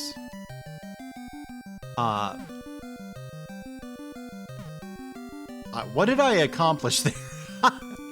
Maybe I unbrainwashed all of the monsters in the village. So I brain dirtied them, yeah.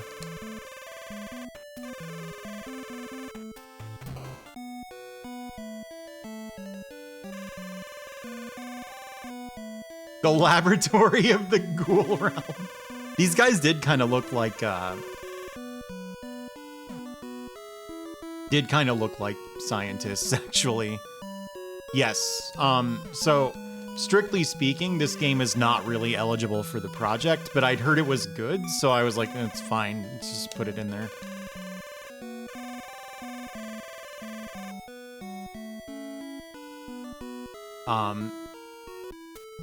Because I've never played this one, which I played a lot of the classic NES games at this point, so it felt like a good excuse.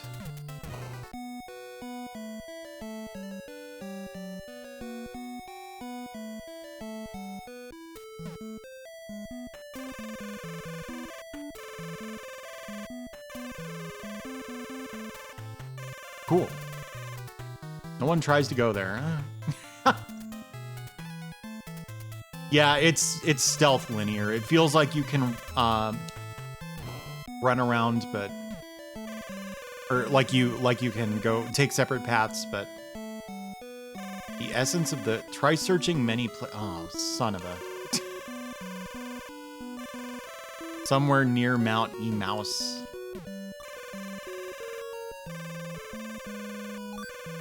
Whoops. You're such a knowledgeable man. Yeah. What was that again?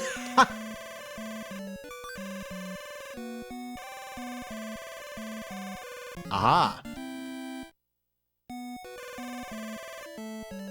the vitality increase.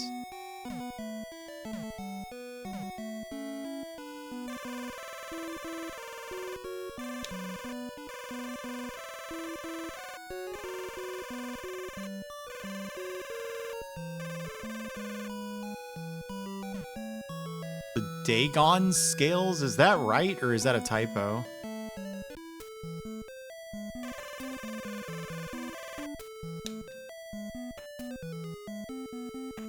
Oh, whoops.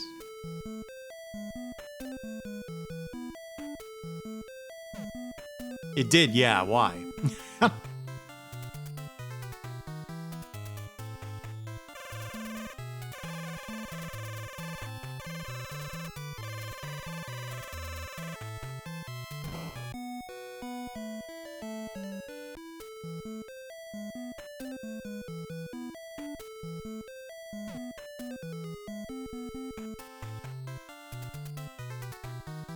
Okay. Makes sense that it has scales then.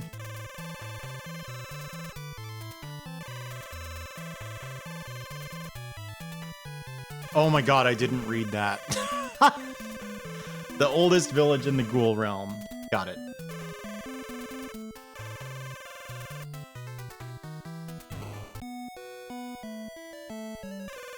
There.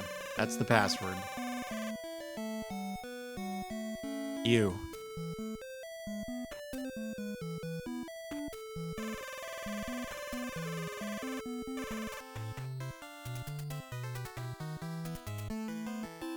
So I'm probably supposed to go to this old village, right? Oh, check this guy out. Okay. Yeah, right on.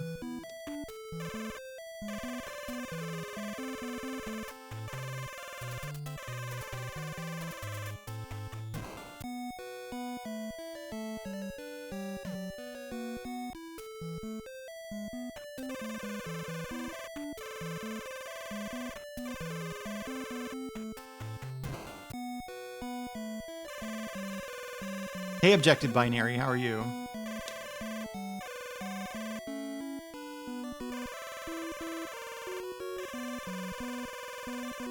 Oh no, not a teleporter maze.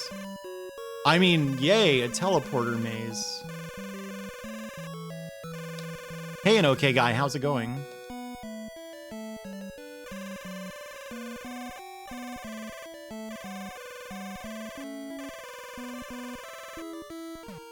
Oh, that's neat. I wonder if you take damage if you hit him when he's you.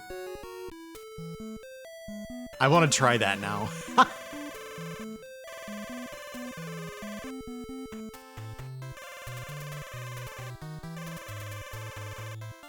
Wait, okay, the labyrinth to the north of this village.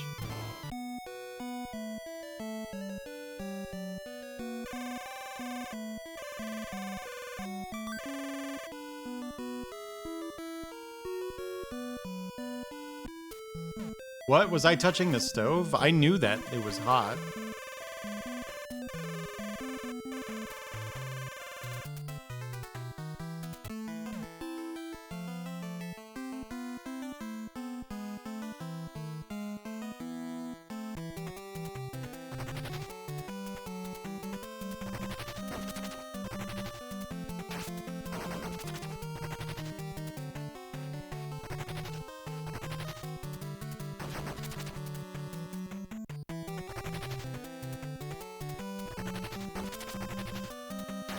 Oh, get out of the way, Firebrand. Easy. That wasn't Dagon, right? It sure was. That wasn't very hard at all. What else did I need for the whatever I'm trying to put together? I'm paying so much attention to this game.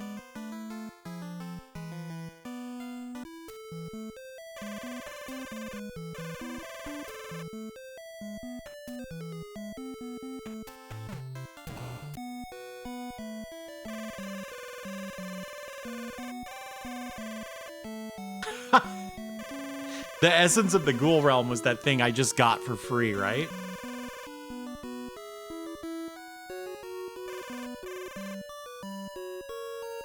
This was the guy that explained the Soul Stream ingredients.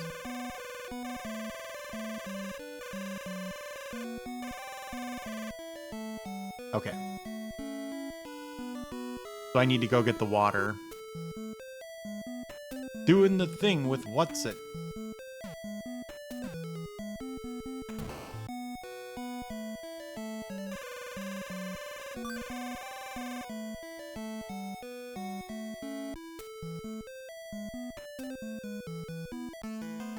No, get out. Yes, that's what I was thinking.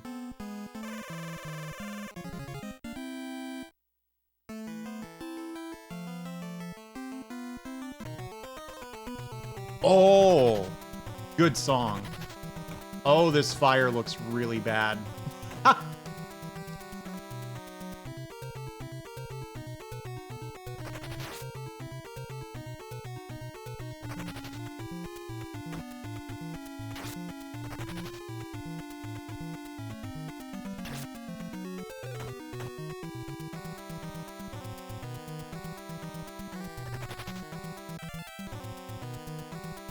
Oh, they put that there to trick me. Yikes, I don't know where to go. Don't tell me. Just thinking out loud. Oh, dear.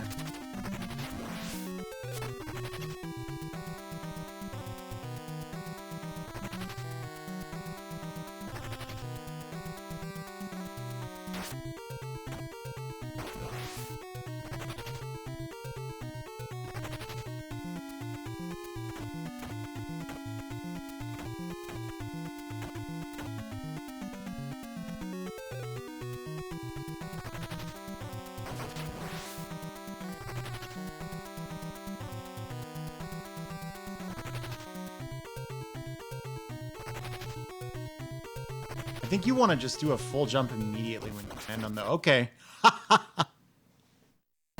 You know, like... So far, it's been a little more difficult than I expected, but I wouldn't say it's that bad. Oh, I get it. You want to go under here, I think.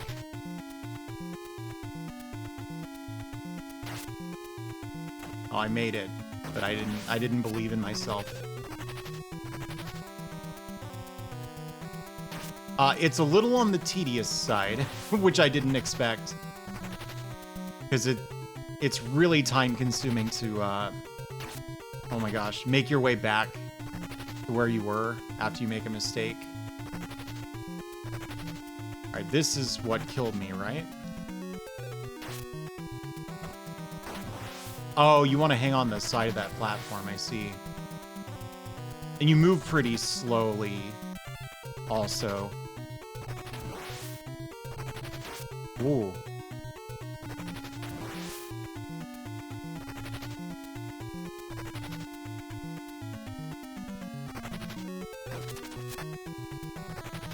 Tough B. There we go. Oh! I was a couple pixels too high, I think.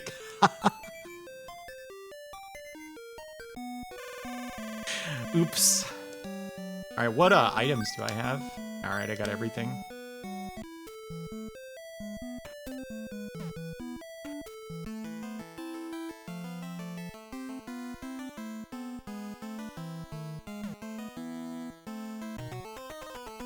I wonder if this game was super short, and so they made the checkpoints a little mean,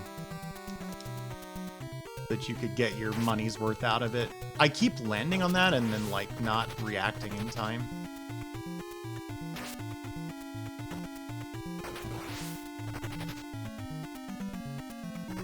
Ooh.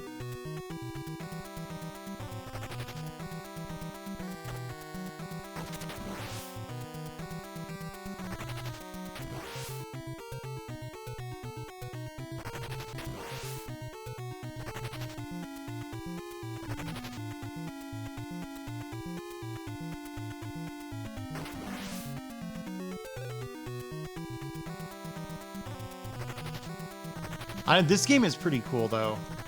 I wasn't on board with it at first. I just needed some time with it. Why can't I? All right, whatever. Oh, because it's a falling platform. Okay.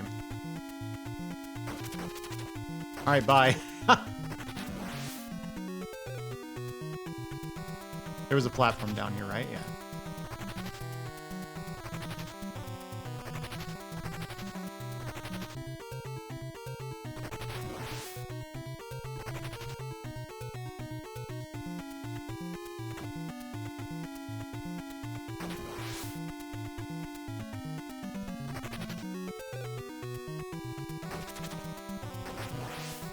Have I told you my Demon's Crest story? I played Demon's Crest in a way that I think was going to make me a little unfair to it.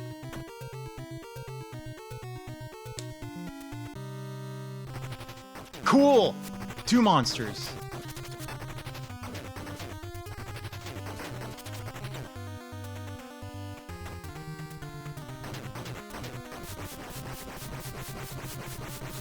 Oh, that... It's not like Ornstein and Smo. You want to split damage. Oh my gosh. I keep forgetting you have to walk back through the door. The Candle of Poltergeist. Yes, Gravy Slug, it is.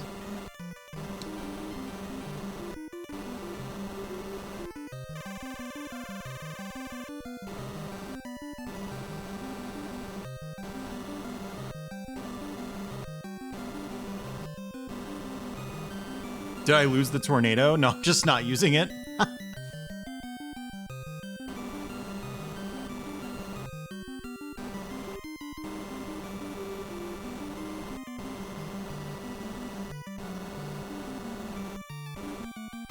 Ah. Cool.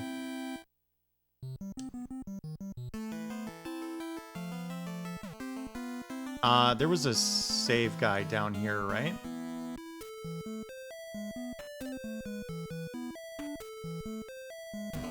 This one?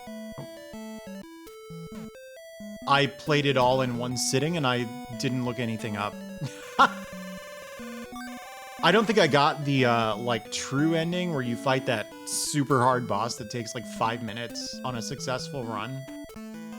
But I didn't get the, like, worst ending where you kill the guy, like, immediately either. But, there were a couple, like, secrets that took a really long time for me to find. Oh, what?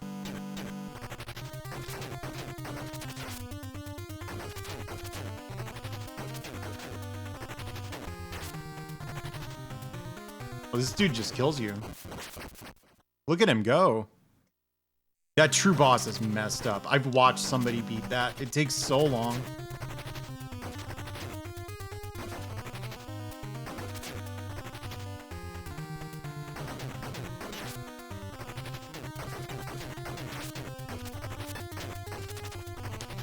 Oh dear. Mantis Lord.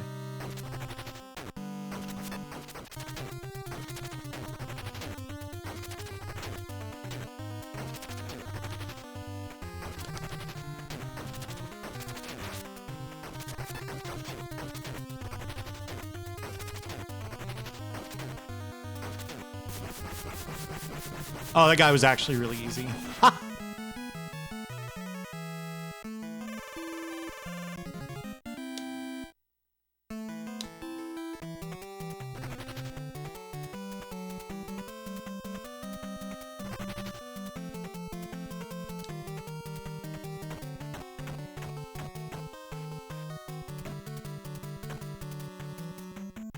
Oh, okay. I've died. All right.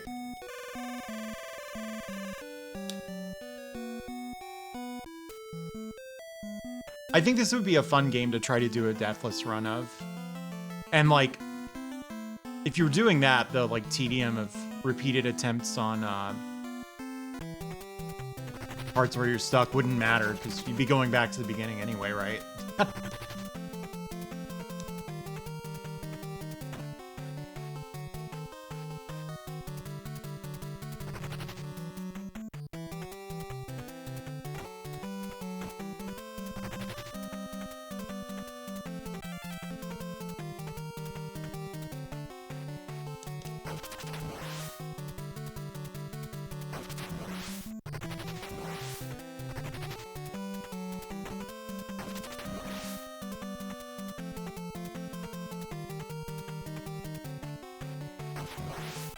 I cannot tell you my thought process there. So that bee flew up towards me, right? So in my head, I was like, oh, it's safe to go there because an enemy came from there. So there must be ground down there, but bees don't need the ground. They need honey. And air.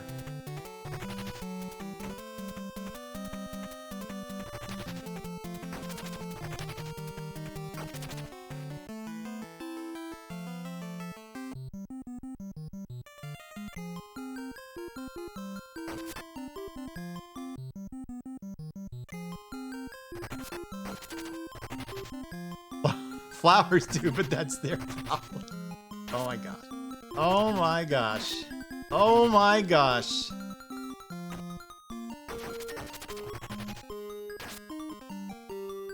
Okay, let's think like a 90s game designer.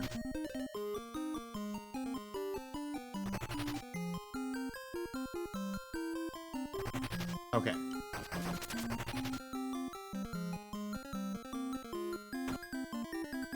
I don't like teleporter mazes like these.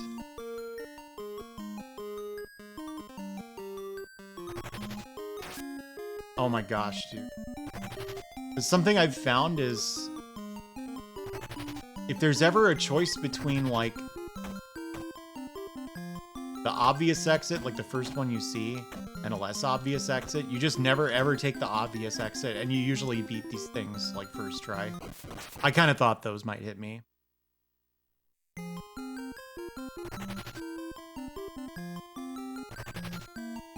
He would. Okay, this is definitely a place to use tornado.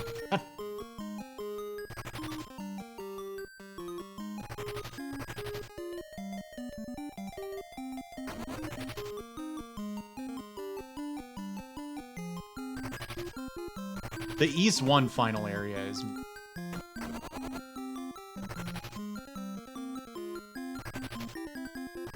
So my guess is it's this one because this is backwards. I think I was right. Cool. Monster.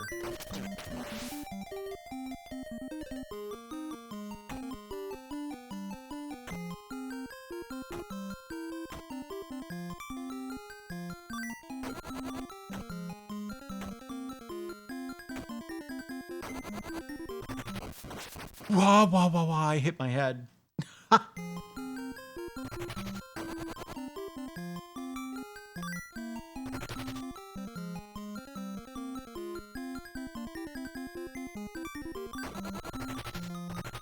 You know what game I kind of want to play? I hear it's not very good, but I'm curious. Have you ever seen this YouTube video? It's just called like real bad voice acting or something.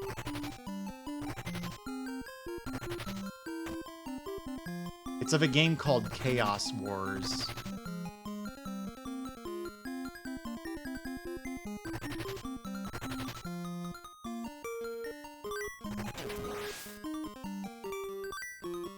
The guy's like, wow, I really can't move my body. I want to play that. Yeah, why did we think of the same line?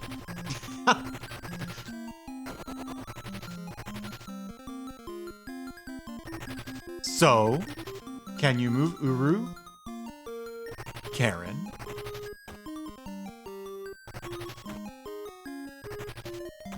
Okay, and then the next time we take the obvious exit. So not this one. We skip this. We go to that guy over there.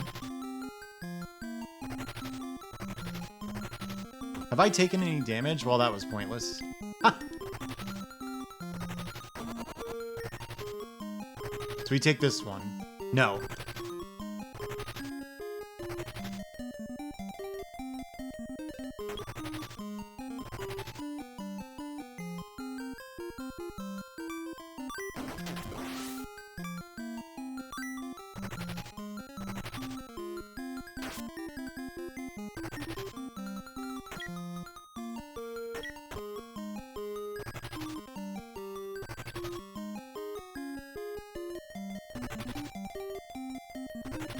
So like, even if I can go up here,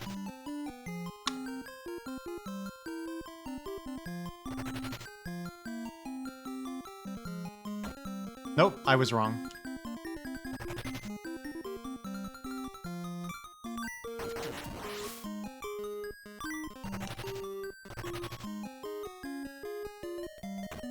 It's really funny to me, Lily, that, sorry, there's 2 Lilies in here at the moment. Buried salmon, that,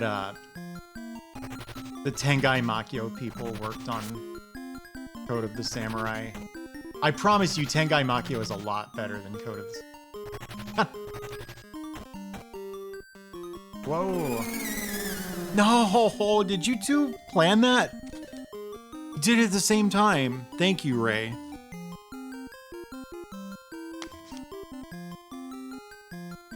Yeah, this is a pretty late NES game, too. It's from 1992.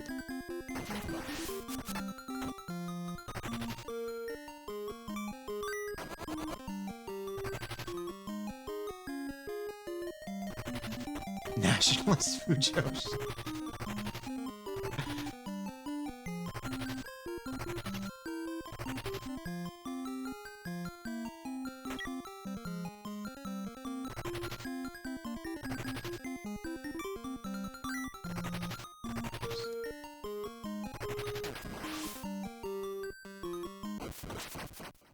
Owned. Oh, look at the stretch.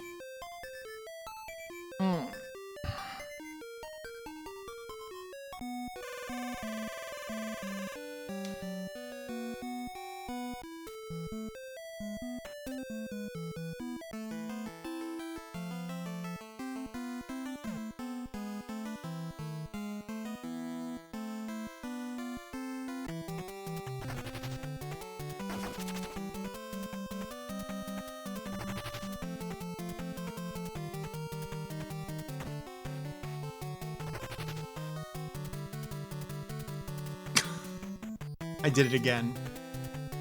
You can't recover from that. Really, that explains Highlander.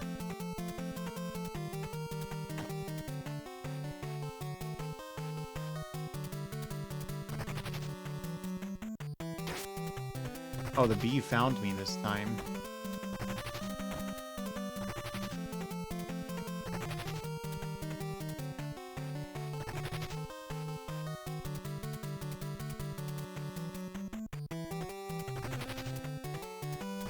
Is there HP down here? Did I imagine this?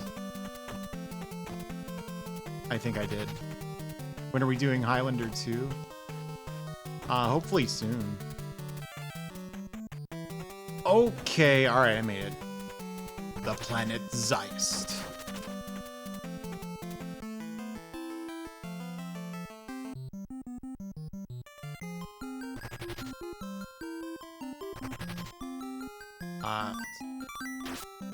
Oh my gosh.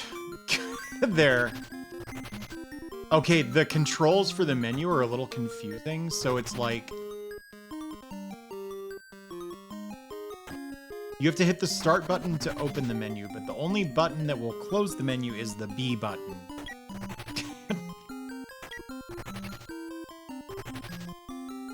A dot level 2? This is sort of dot level 2 if you think about it.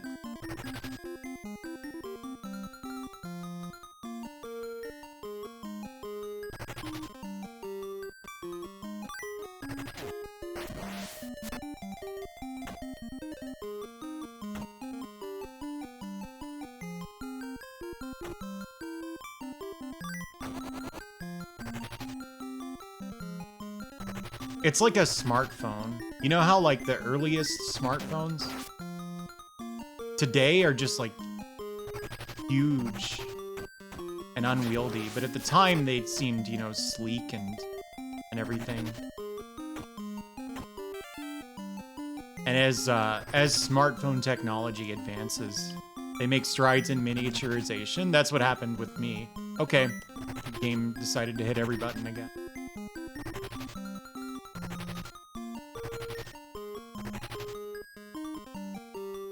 They're trying to sell flip phones again. Count me in.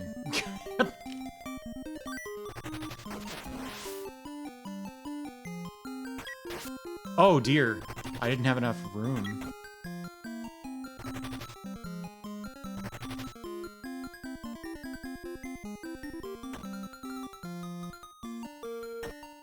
Okay, back to this.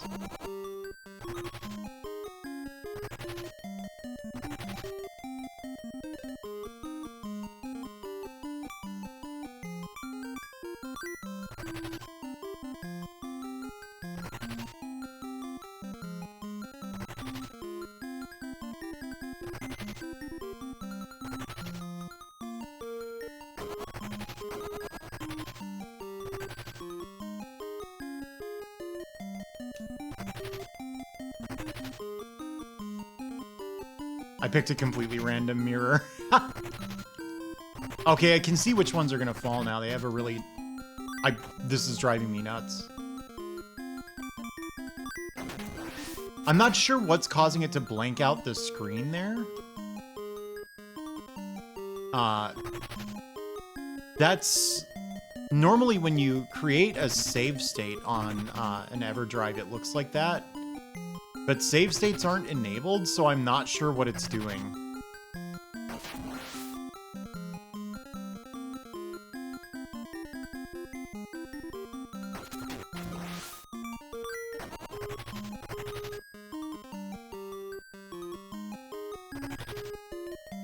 This is where I came from, isn't it?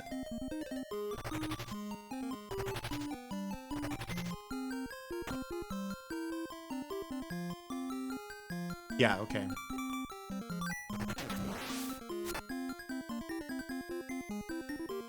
Yeah, I could not begin to guess.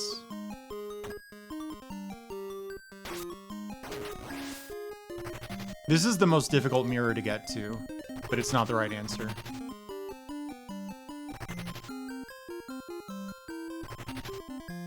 I think I've been through this one and it wasn't right. What about this? All right. Apparently that was it.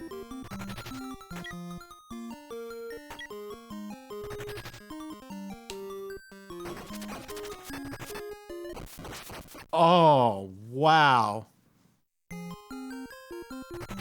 Oof, all the way back to the start.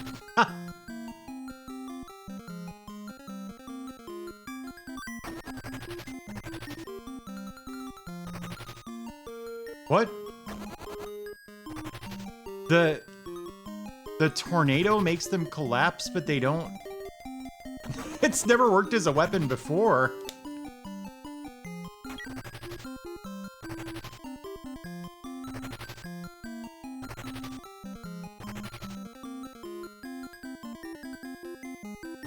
Okay, here's my thing about flip phones. Wait, me another mirror ghost? No, we're good. I could type way faster on flip phones, and it was without looking at the screen.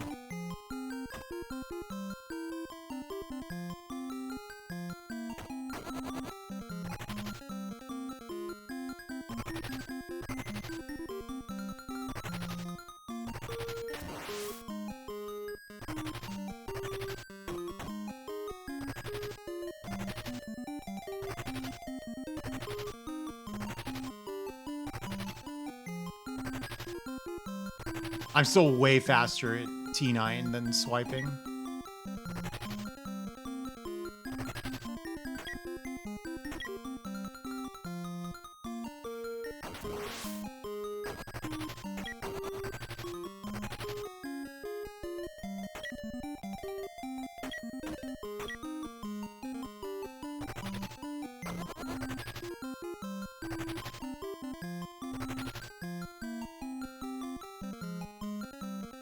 Oh yeah, I don't really like QWERTY phone keyboards. So it was the second mirror down here, wasn't it? Yes.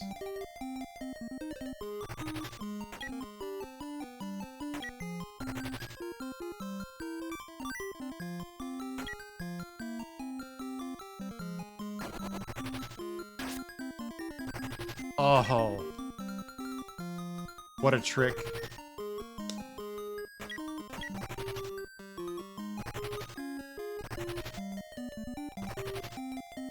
What's down here? Nothing?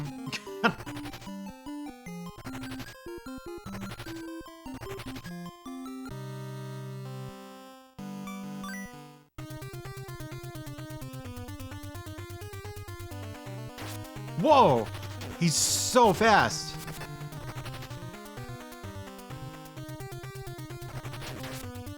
Okay, so you just want to dodge and then punish, I guess.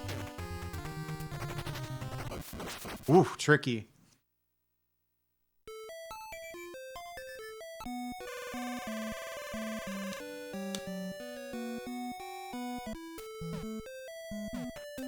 And good speakers.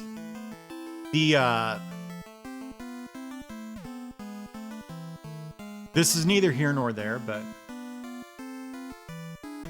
if you've seen Paranormal Activity, the theatrical release, with the theatrical ending, probably aware that there is a big jump scare followed by a period of silence right at the end. And something flies at the camera. I don't want to say too much about it because I actually think that's a pretty good movie. And people who don't like found footage horror should give it a chance just to see if they like it. But I saw that in the theater, and there's some mobile carrier, I think it might be AT&T, that has this that had this default like text tone that went like ba boom dum ba boom dum ba boom boom boom like that. And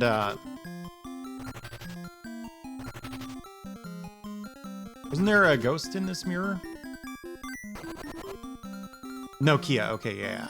So when I saw it in the theater the first time, people were pretty quiet. I think they were pretty scared. But I went to see it again, I think. Maybe it was just the first time, I don't know. I don't remember that, but that's cool. And I swear they must have planned this. There was someone in the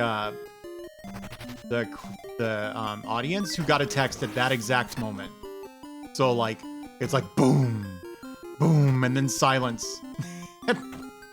And you know the scare is coming, and then all of a sudden, really quietly. But like, it was the only thing you could hear in the whole theater because everyone was scared and they weren't talking. Remelia doesn't. What are we talking? Why does Remelia come up?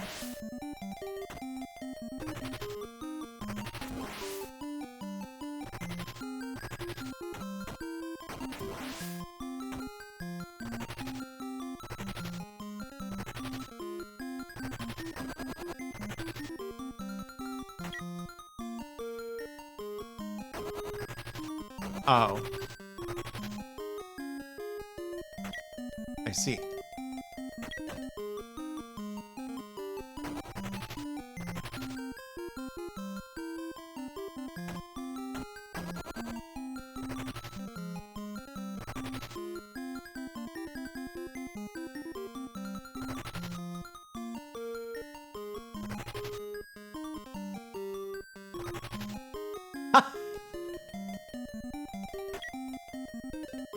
I'm always polite in the theater, even if I'm hating a movie. I don't want to make any noise, because someone else might be loving it.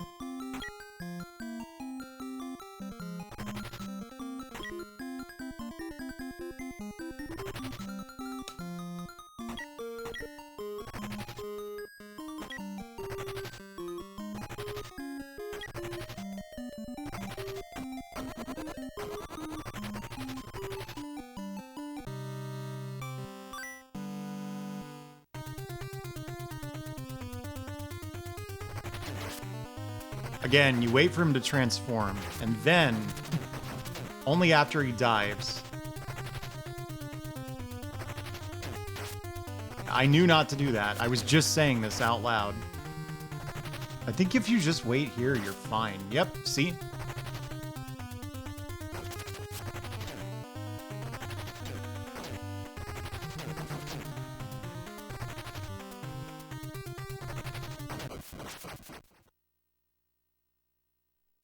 Oh no, I'm so sorry.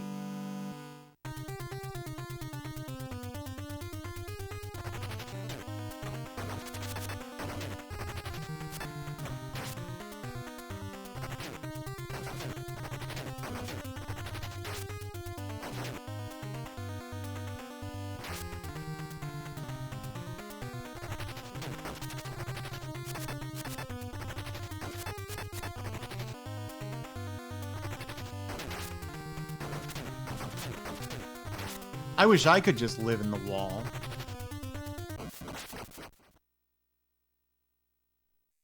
So going too far to the left was not the play. Let's try this.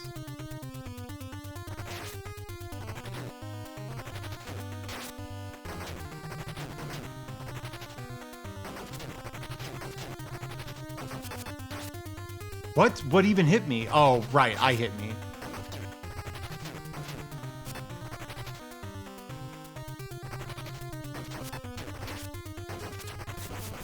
There we go.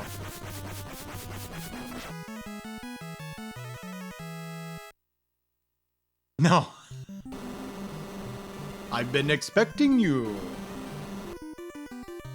Oh, I'm the chosen one. I'm the chosen one. That boss is cool.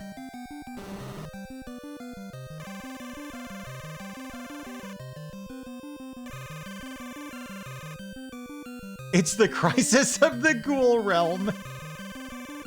What was I chosen for? I don't know. Oh man, I'm so tired. I got no sleep last night, dude.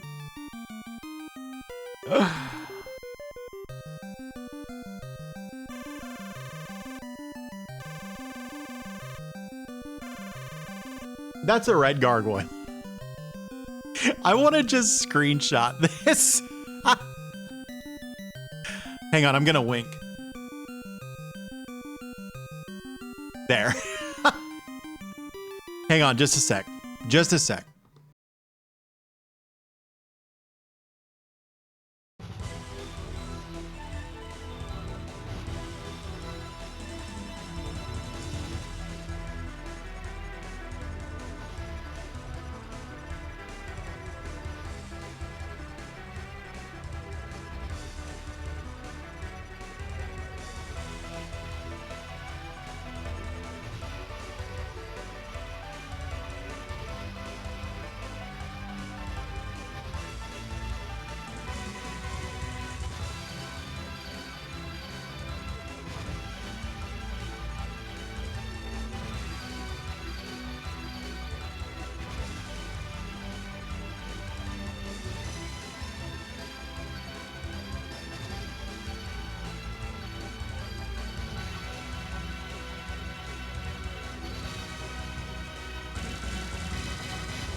Hello.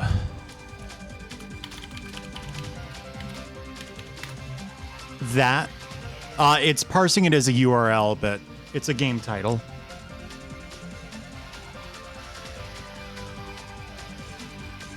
It's one of the first level stages. I think that's a game where like the first stage you get depends on the character you pick or something. There's some way to determine your route. Isn't that on PS4? I've been meaning to play that. Oh, but it's on the Mister also. I have that. Firebrand, it is Goza.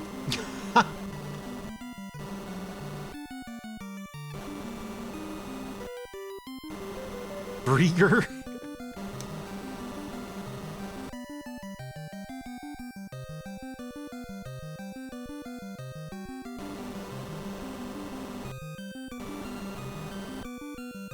Loose key. What? Okay.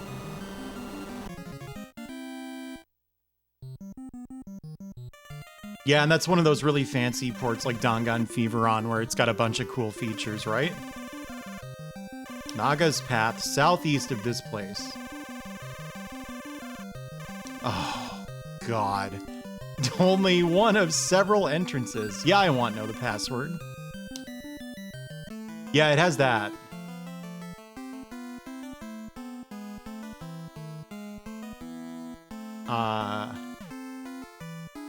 I guess this one.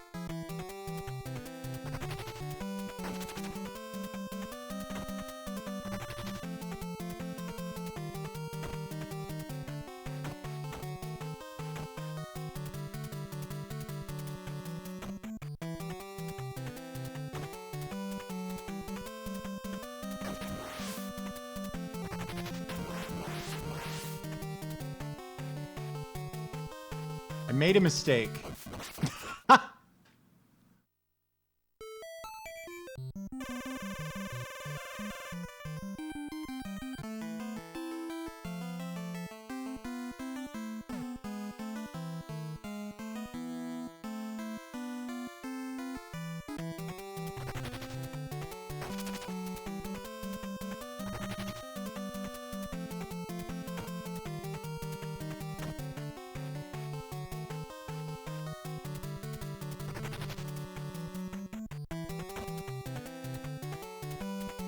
I missed the Dreamcast.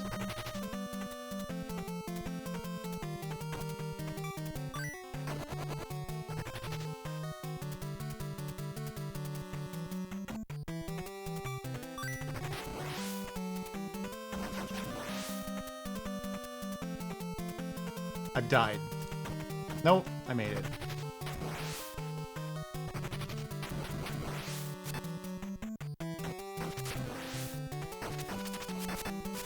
Holy crap.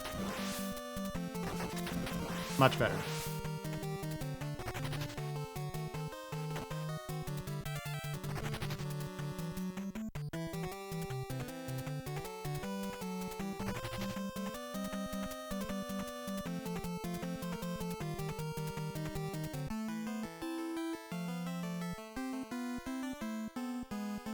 Did I do it?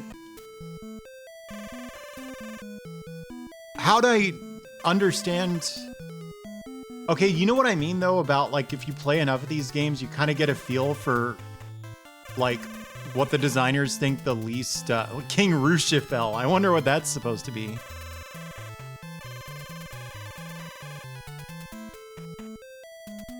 You develop a sense for what the designers think the least obvious entrance is. It's not the most distant. There were two that were further from where I was.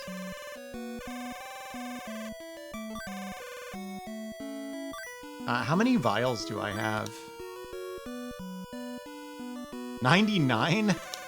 Hang on.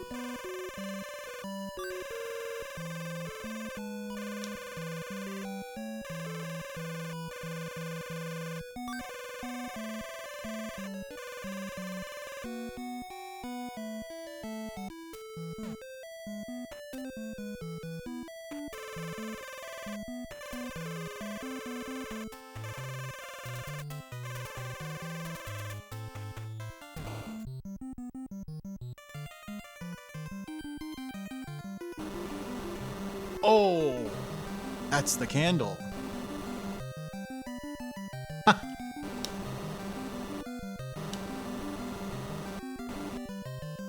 Oh, I thought I'd have to, like, beat her in combat.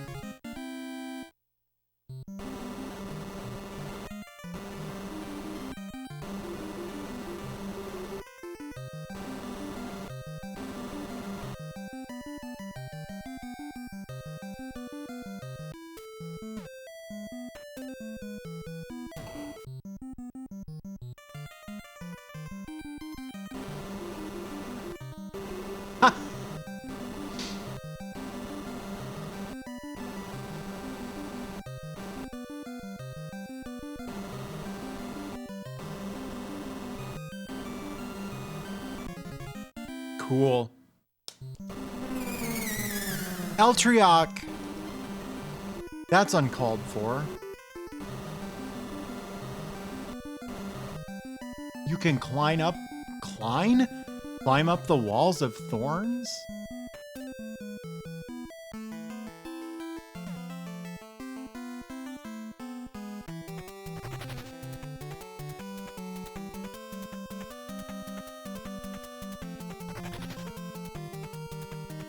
Like these? Not those.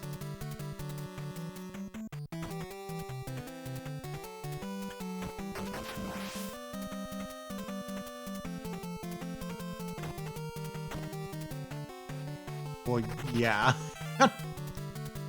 They probably use the word thorn to mean thorn.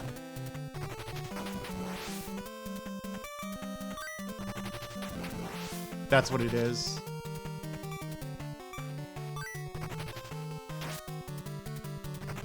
Oh my gosh. So, if you do that, you can't fire again until those things despawn, which takes forever.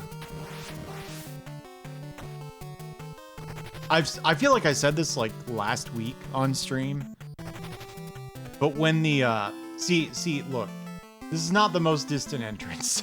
There were 3 that were further.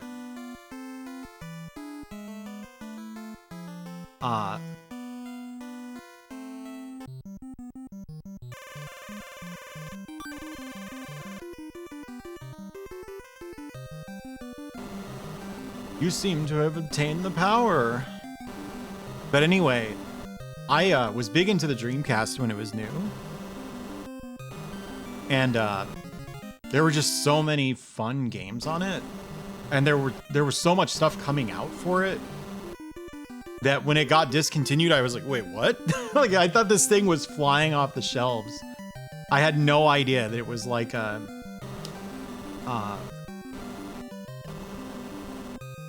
go to Breaker's Palace. I had no idea that it was like flopping.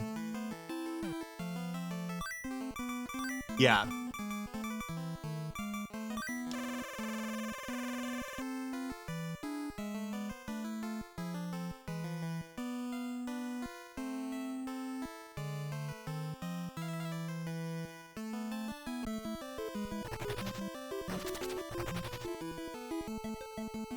Does that exist?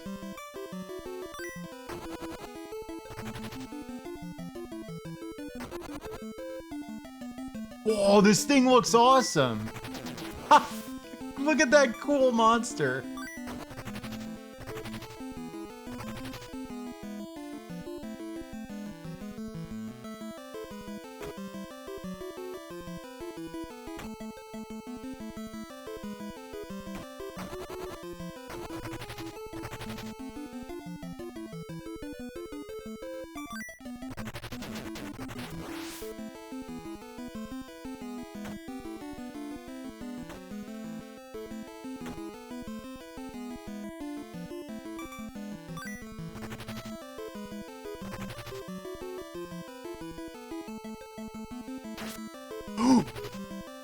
You've been hit.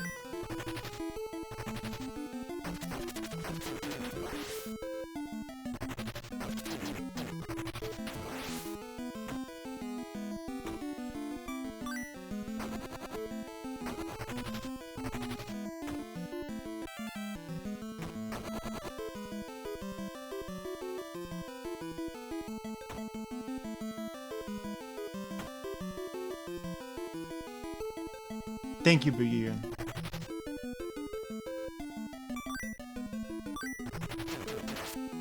Holy smokes. What's down here? Oh, cool.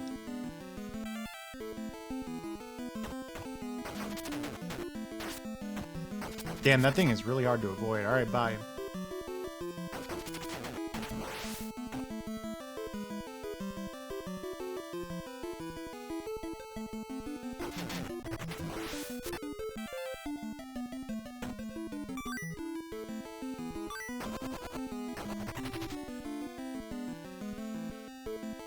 Oh, I get it.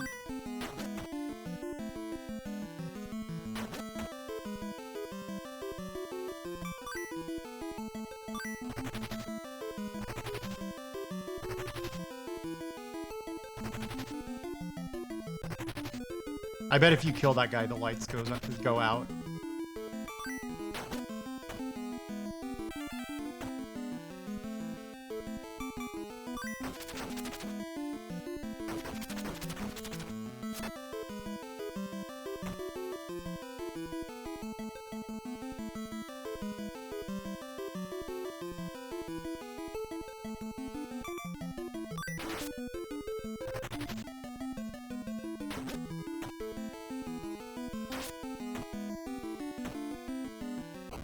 No!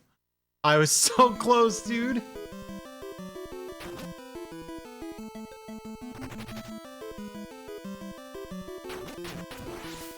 Okay, Claw does double damage compared to Buster.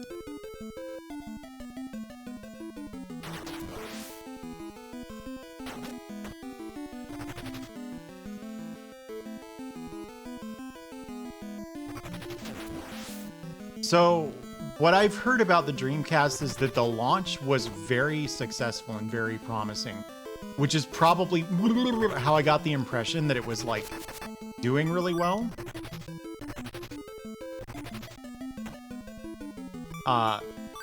Because I would have seen all the, like, coverage of the Dreamcast launch. Okay, yeah, the default gun sucks. You know, that's what guns look like, right?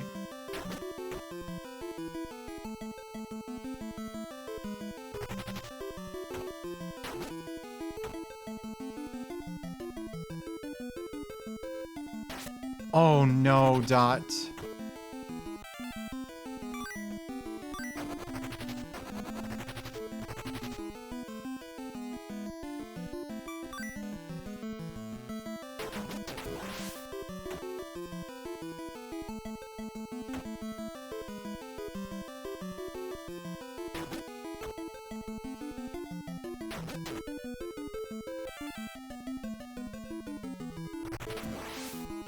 I played so much Soul Calibur.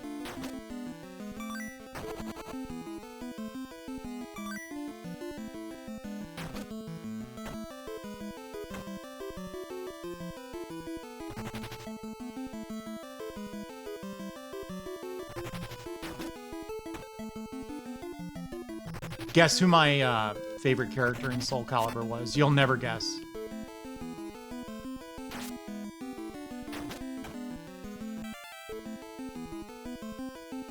Because you were gonna guess like Song Mina or Sophicia or something.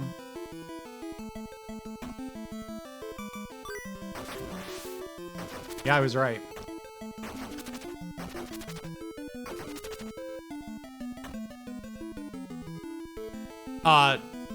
Gamma Chris is correct.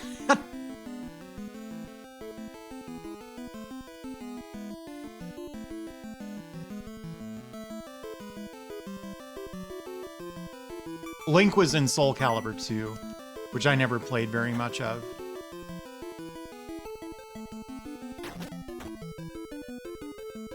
Something that you might not know about me is like I kind of like edgy characters some of the time.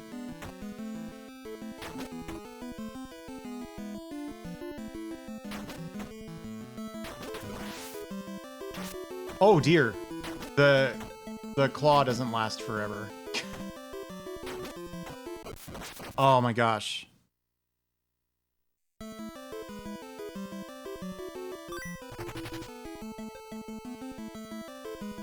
PS2 had Heihachi, and then the Xbox had Spawn, I think.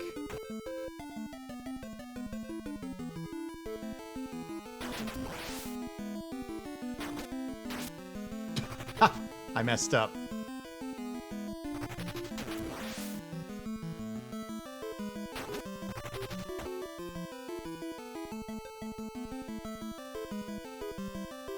Is Spawn cool?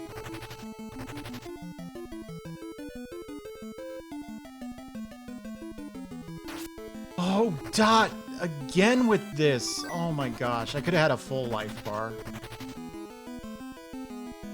No? Okay.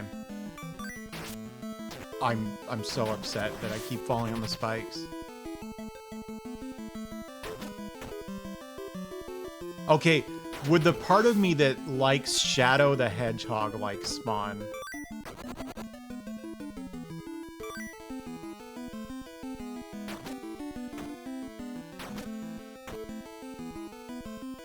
Yes. I don't think that one-up comes back, does it? Shadow is directly influenced by Spawn?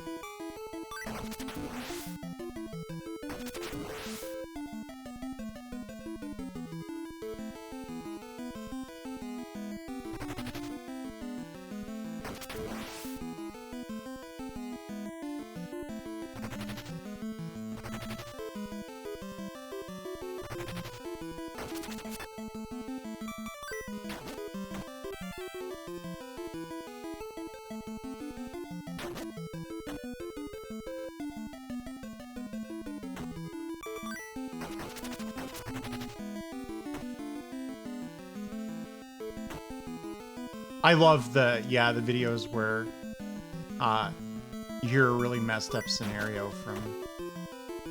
Does he sound like Sylvester?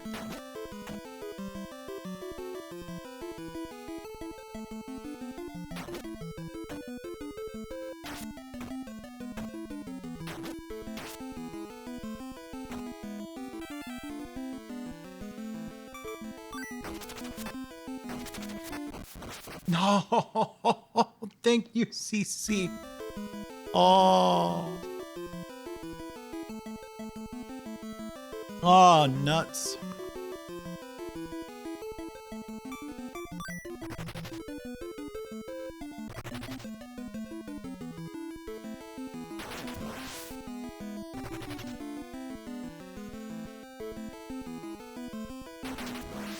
What explains what? Ooh, I've been fallen. What the hell did I just say? Oh, that is not the claw. You dope.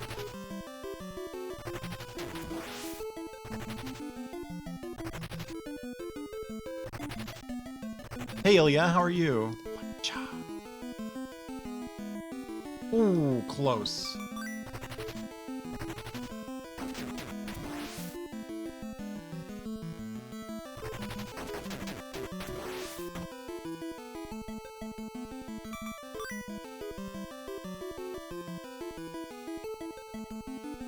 That's just Shadow. Doesn't he have a gun and say damn a lot?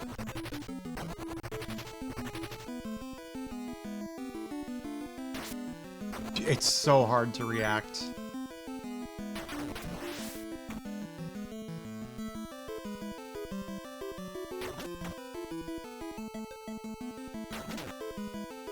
Okay.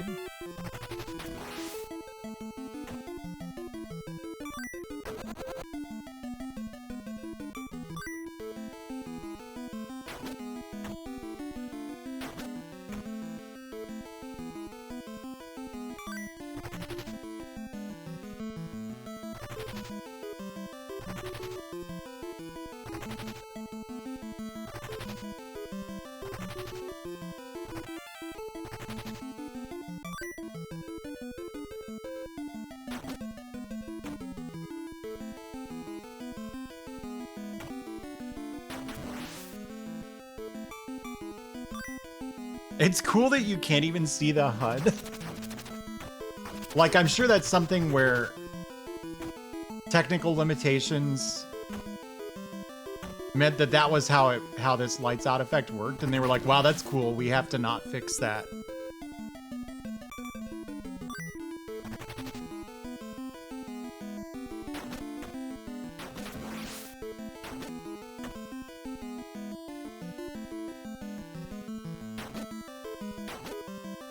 Go.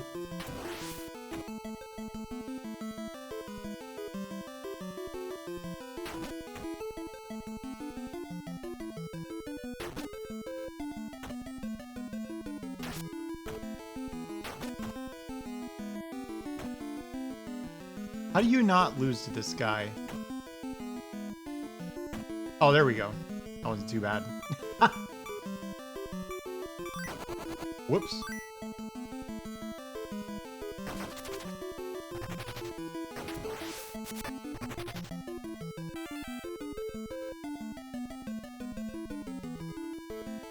There we go. Oh, cool.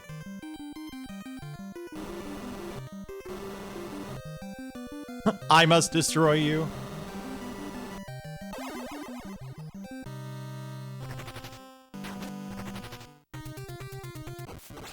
Okay.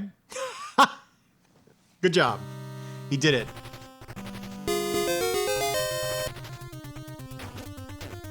Hey, Starman, thank you. How's it going? Okay, so you have to hit him in the gem, right? This. Back off.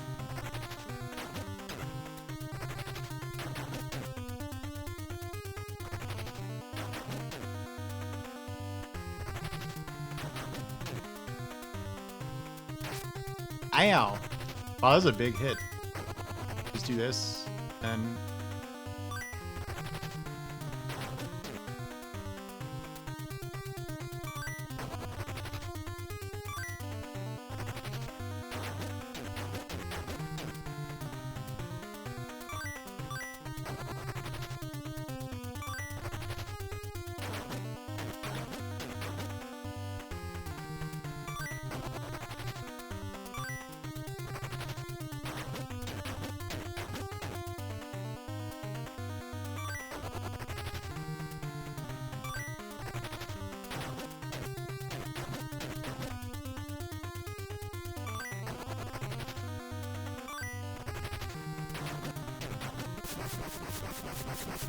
Easy. Oh, a sore throat and a light fever? I'm sorry.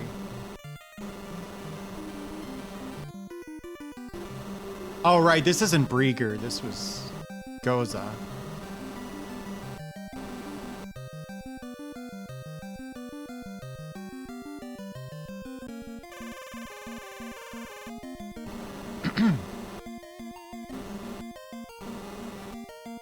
I'm Demogorgon.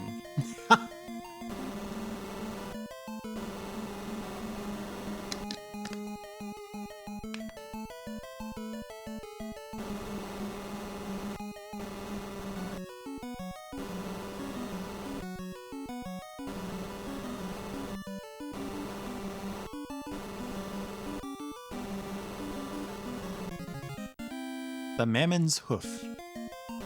Yeah. Burial. Hey, Nye, thanks for the raid. Unlocked melee stuff. Who did you unlock?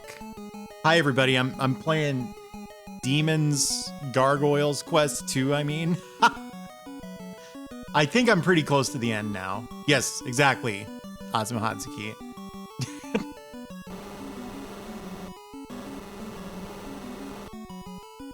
Oh, cool. The Magic Darkfire. I hope I wanted that.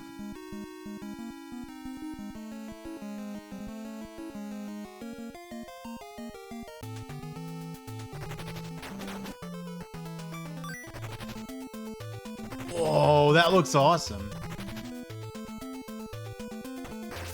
Whoops. This sounds like Darkwing Duck music.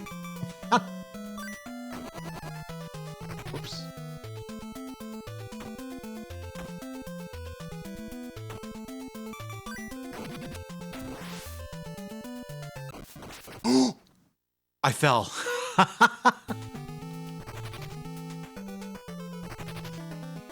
Oh, infinite flight? I never would have figured out I had that.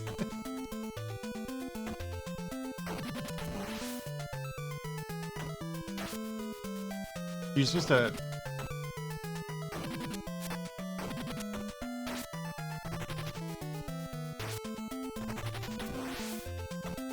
How are you supposed to avoid that? Don't tell me. I'm just thinking out loud. How did Radical Rex fare? I liked it. It got rated pretty low because, I don't know.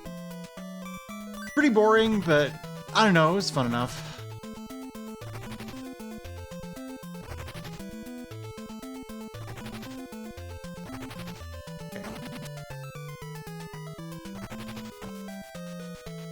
Okay. Wasn't unpleasant.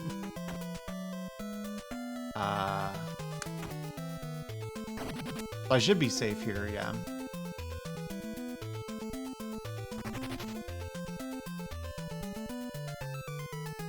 Alright.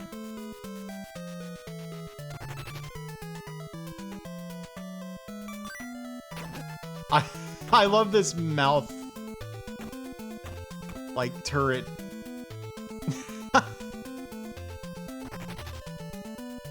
Wow. Okay, go. There.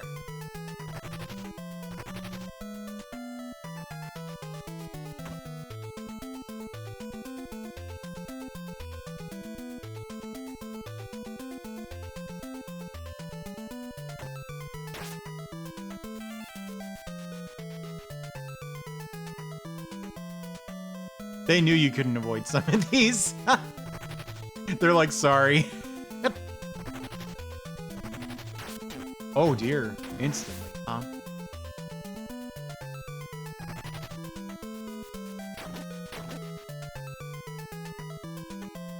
Oh, I still got it on claw.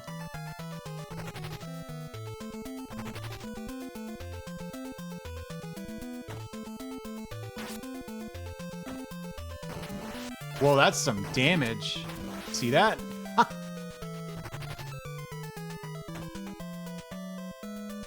Hey, FM Sim. Whoops. Much better. How is it? It's fine.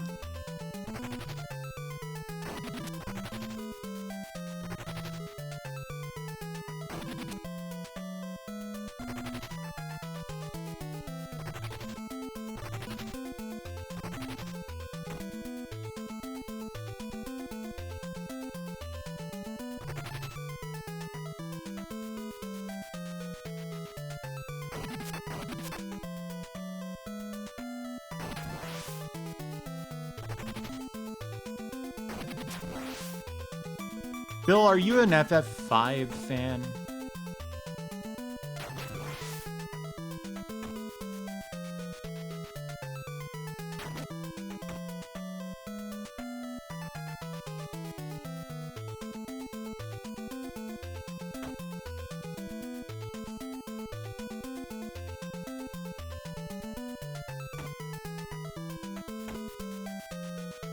Is that high enough?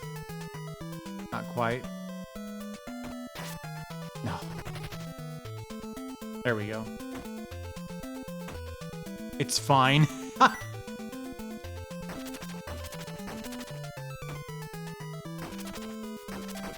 There's a Final Fantasy V monster that looks a lot like that thing. Is this Breaker?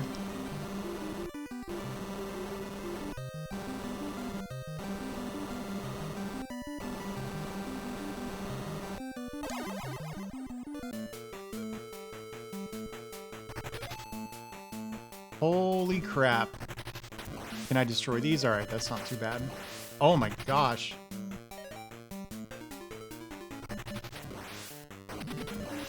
Okay, so I definitely want a couple of these.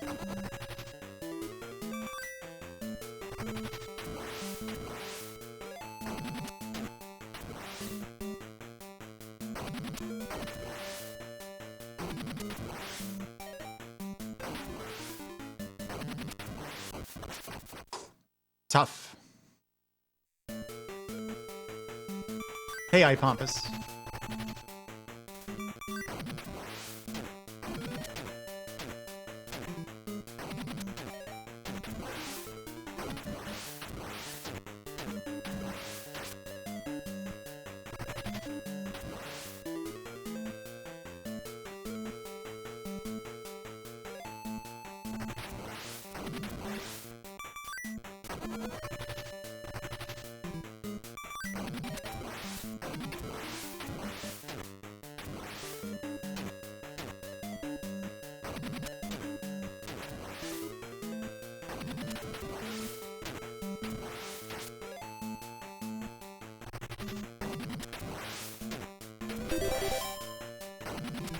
Hey, Digital Basic, thanks for the raid. Did you play the one?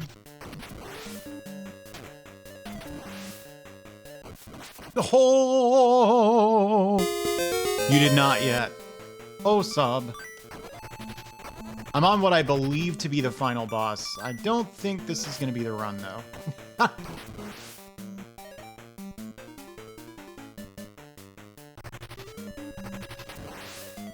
What else did you do today?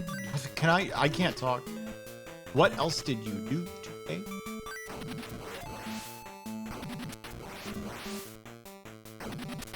I think I'm too high. No, we're good.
There we go.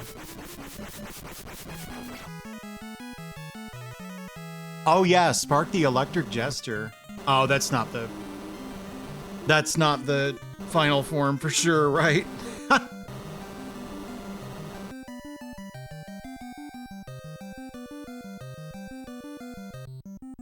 Oh, I did win. I'll be damned.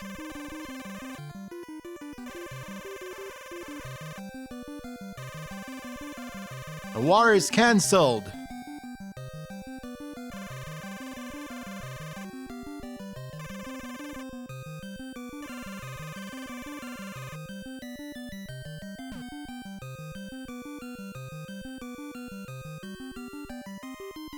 Going to take my boat up river. I can't really do a Van Damme voice.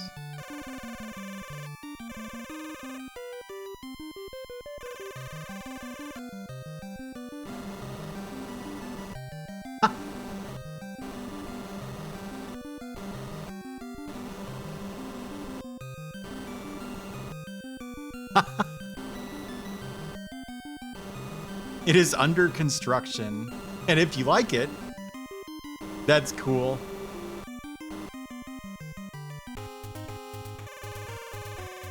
All right.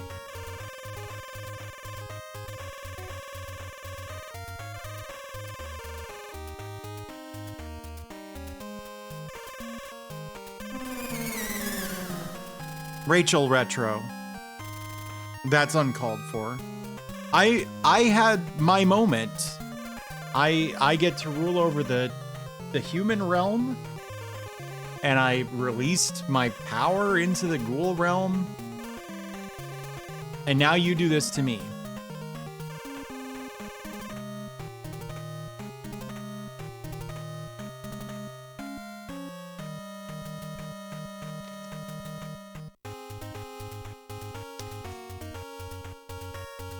Death Balloon. That's how I beat Shaq. Remember that?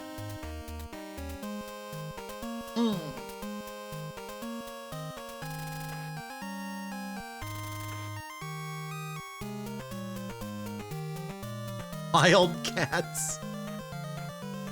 This boss was puzzlingly easy.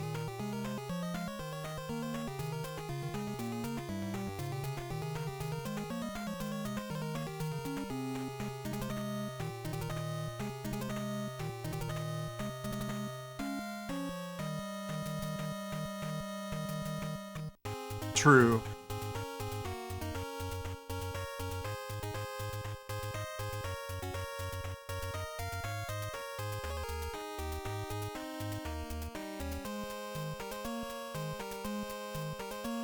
That makes sense. No, this is an NES game. It's a sequel to the Game Boy one. Yeah. You're welcome for my playing, Capcom. Yes. I think it hurt a lot. Oh, let's take the bag off. Hood down. Well, that was pretty fun.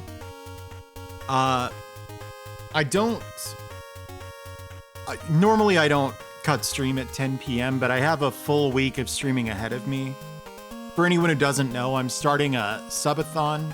It's going to be 4 days long at minimum, 7 days at maximum. So I'm planning for the worst/best case scenario. That's starting on the 12th. So I don't want to go too late tonight. I will probably do the raffle and then find someone to raid. But if you don't know about the raffle, the whole Platformageddon format, I'll explain it to you if I can. There. That's the wrong one. Well, whatever. I don't know my own commands. Let's just go to this screen. So here's how Platformageddon works. Tonight's gimmick. Usually I only do this on Mondays, but I was pretty behind on it. So I have a list of 436 games, although some need to be added. Rondo of Blood famously is not on there.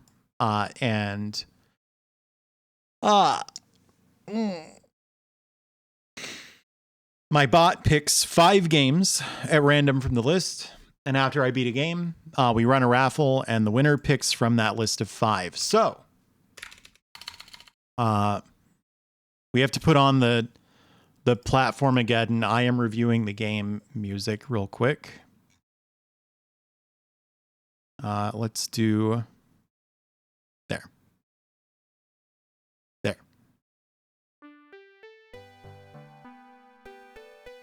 So, not yet, Atchinson. Hang on.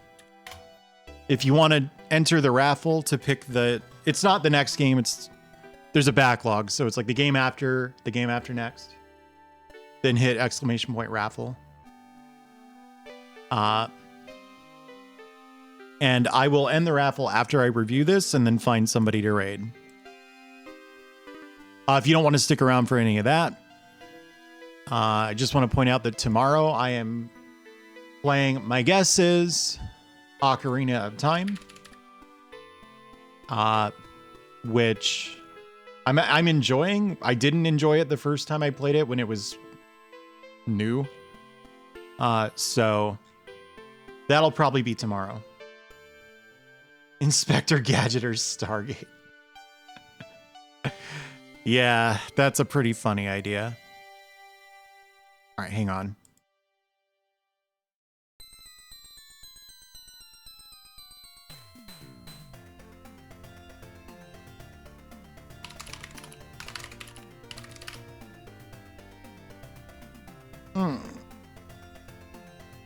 All right, it is time to review Gargoyle's Quest 2, picked by Fireball and played today. That was the Genesis version. All right, difficulty. This is a little tricky. This game has like a reverse difficulty curve. This is bothering me. You guys don't need to see the freaking Platformageddon logo. There. You need to see me. I'm the star of the show. Highlander 2 tonight. Ask me again after I cut stream. I got to think about that. Someone might do it though, Neko. You never know. All right, difficulty. So like at the very beginning, it's pretty hard, and that's definitely like the most tedious checkpoint too. But the difficulty kind of falls off like a rock, drops off like a rock, because you get like a way higher jump and longer flight. But it doesn't feel like the difficulty of the level design like increases proportionately to that. Plus, you're going to be better at the game anyway by that point. I don't think I can give this any higher than a 4 or any lower than a 4, but I can give it a 4. Graphics, I think this game looks quite good. I'm torn between 8 and 9. What's something I gave an 8? Let's think about this. This is probably some dog shit. Oh, it's Musha? Yeah, Musha. You know, this game looks better for an NES game than Musha does for an SNES game for sure. 9's fair. 9. Sound? 9, I guess. The music's good. The sound effects are good. Nothing really to complain about there. Fun's more like an 8. Maybe even a 7. Like, what did I give a 7 in fun? Wacky races? Okay, this is an 8 in fun.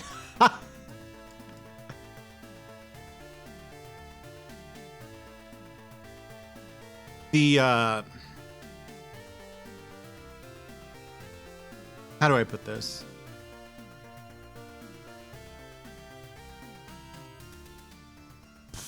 The worst fun rating, 1, it was for Dracula X for the Super NES. This right here.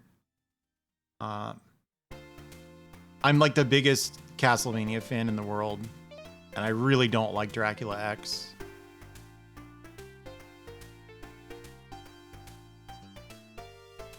And before someone's like, oh, I'm sorry, it's too hard for you. Go look at my VODs. I beat it deathless. It took me 1 stream. It's not because it's hard. It's not that hard to me. I just don't like it. Anyway, atmosphere. And I don't want to give this a 10. Especially given that it's such a late NES game, because there are some really good NES games. This is some song from the Sorcerian soundtrack. FM, it's Town, Pentawa 1. Dracula X, if it had different branding, probably slightly more favorably, yeah. Because I'm sure I went in with the expectations because it's Castlevania. But I still think it sucks. But I mean, like, I can't tell you with a straight face, oh no, I would rate it exactly as poorly. Because let me show you something. Taz and Escape from Mars. Look at this. 6, 9, 3, 7, 6. A 7 in fun. And like, compare Taz and Escape from Mars to Dracula X for the Super NES. 2 in difficulty, 2 in graphics, 7 in sound, 1 in fun, 6 in atmosphere. I don't know what I was thinking with this. I assume that was like, well, remember that ghost sprite? Like someone in chat said that, and I was like, yeah, sure, that works. So like, obviously that's full of shit, right? Like, Taz and Escape from Mars is a weird game for aliens. Dracula X is just kind of a mediocre platformer. So yeah, I think if it wasn't called Castlevania, I would have been much more kindly disposed toward it, which that's not the game's fault, but I also can't change the fact that that's how I reacted to it. You know what I mean? So,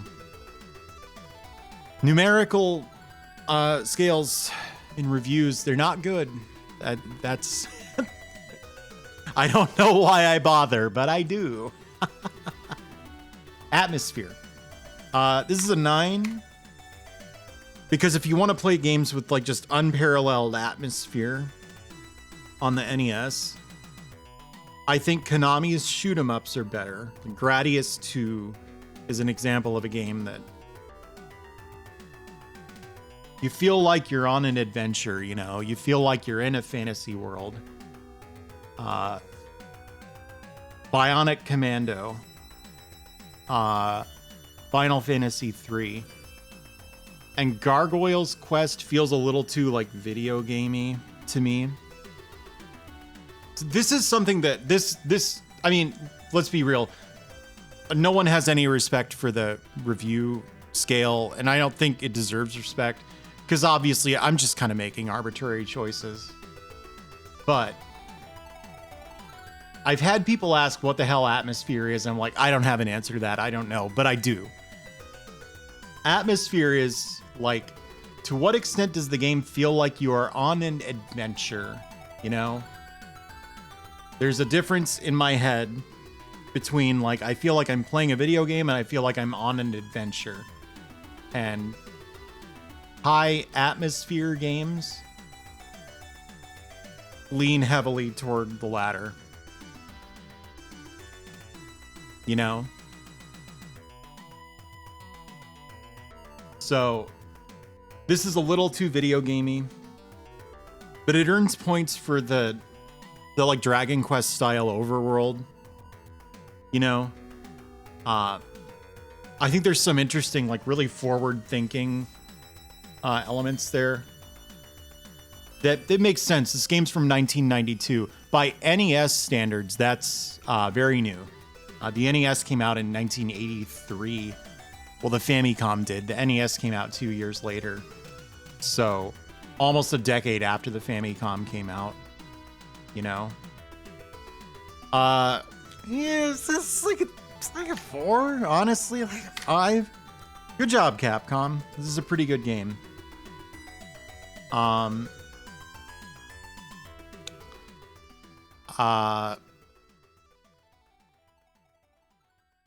What do I say about the game?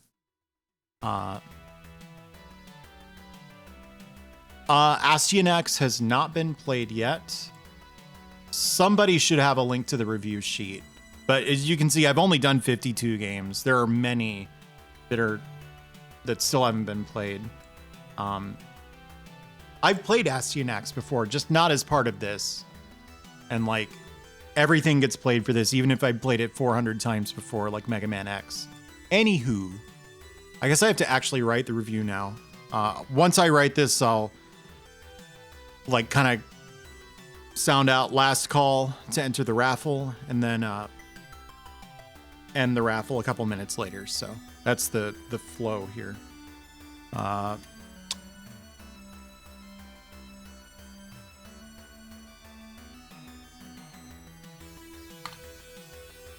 can't hold... What on earth? Oh, look at that. I can't quite... Yeah, action platformer 52. It auto-completes previous entries in the same column, so... Okay, so...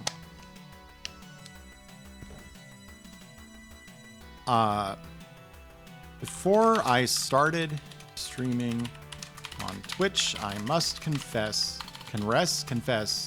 I was not a very big fan of the ghouls and ghosts series, which meant a lot of Capcom's arcade output left me cold, as its success established it as the blueprint for the formula. The blueprint for. However, all that changed when I found the gremlin stick. Yes.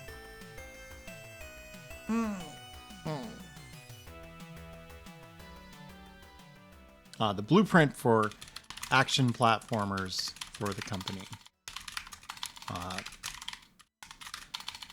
They are still not my favorite action platformers in the world.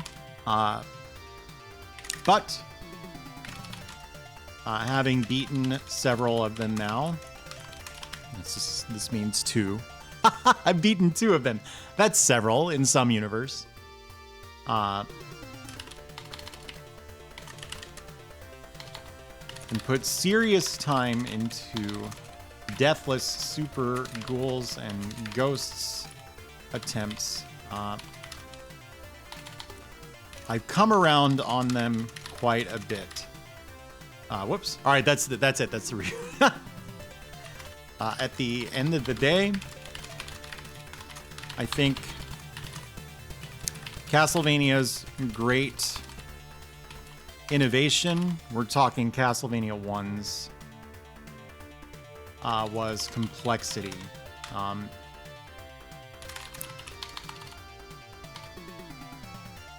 Pre-Castlevania platformers, like, what is it called? Adventure Boy? It's Wonder Boy.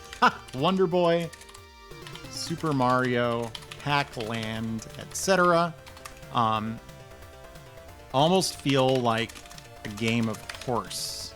The game introduces a single challenge and iterates on it as you progress.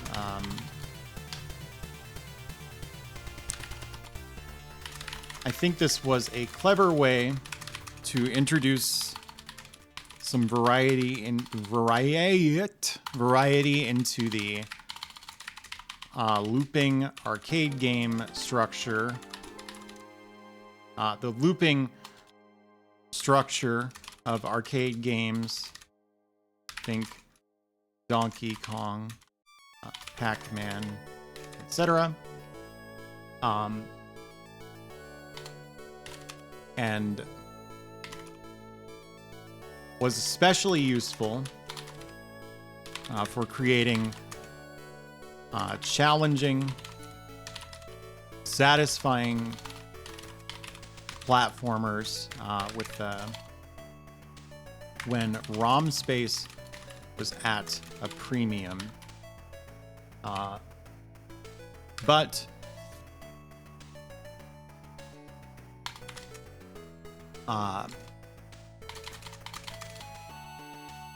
what am I trying to say here?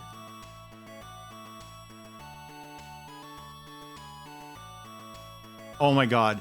I just put the lid of a water bottle? Oh my god, I gotta go to bed. I just put the lid of a water bottle to my lips. And I was like, why isn't there water coming out of this? There we go.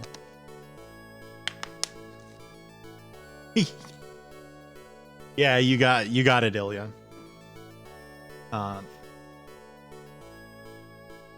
Move toward a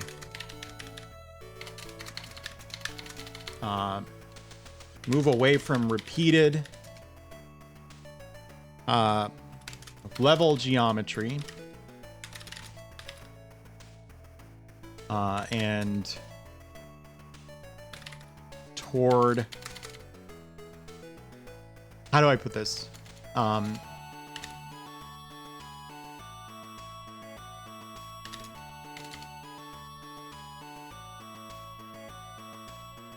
And it's, what the hell am I trying to say here, dude? Maybe that'll help. Get on my level. AutoZone. I'm not explaining that.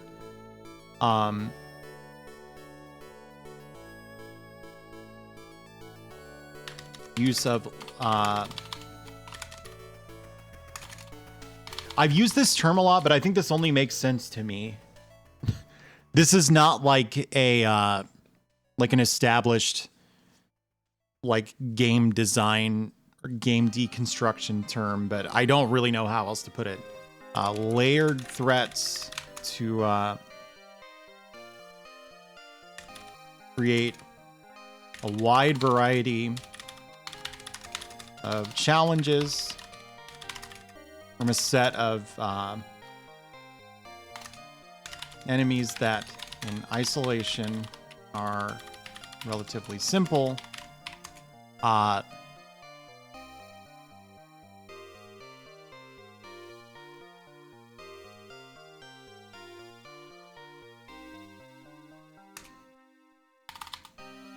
Essentially created the action platformer genre. I'm playing in the Platformageddon challenge. And what established the formula, games like Mega Man, Mega Man, Ninja Gaiden, Contra, etc. Would follow down the road.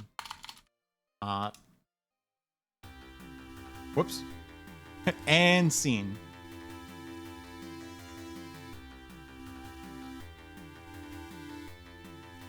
Where's my cursor? There we go.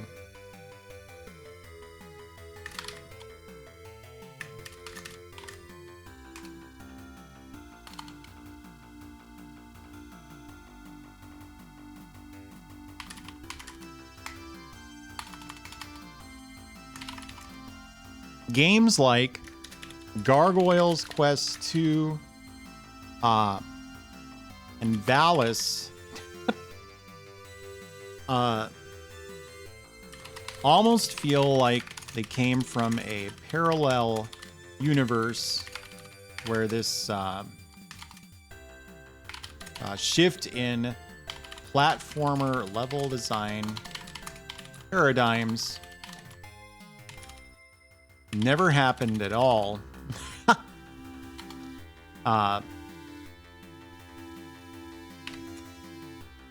And while they're no less challenging than Castlevania or than games that followed the games in Castlevania's footsteps, they're a fair bit shallower. A tough Castlevania room looks like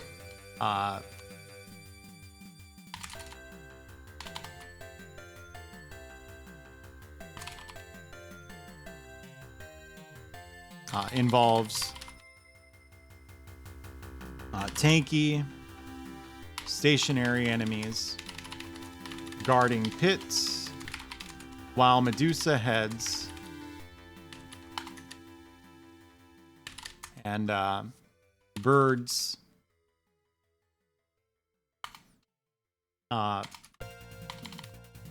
force you to move. A tough Valis or Gargoyle's Quest 2 room looks like a single jump or enemy that requires an extremely intensifiers. They're rarely that useful.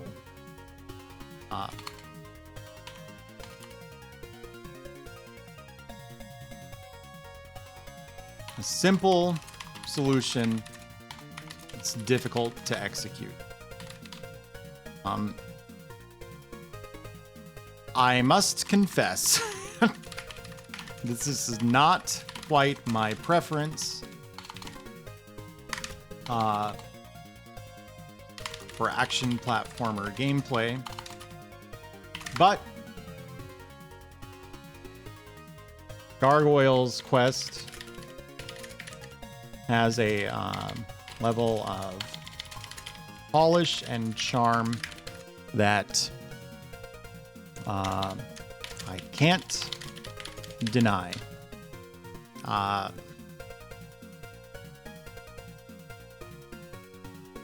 I am particularly impressed by the Dragon Quest style RPG elements, which add precious little to the core gameplay, action platformer gameplay, but seem especially forward thinking in the role they play in establishing the game's desolate tone.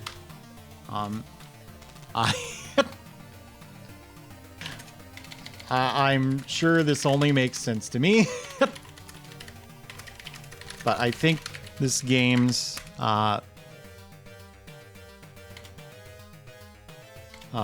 cavernous, empty houses and look forward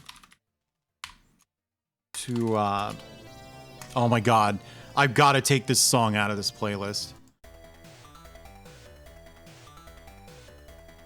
Look forward to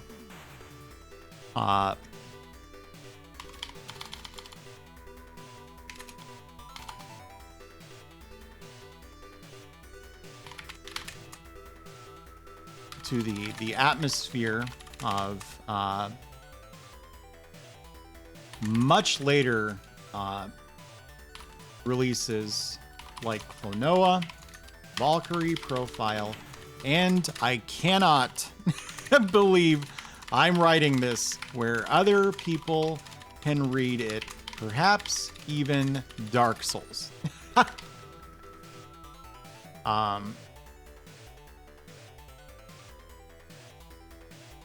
This game is a classic for a reason, and if you haven't played it,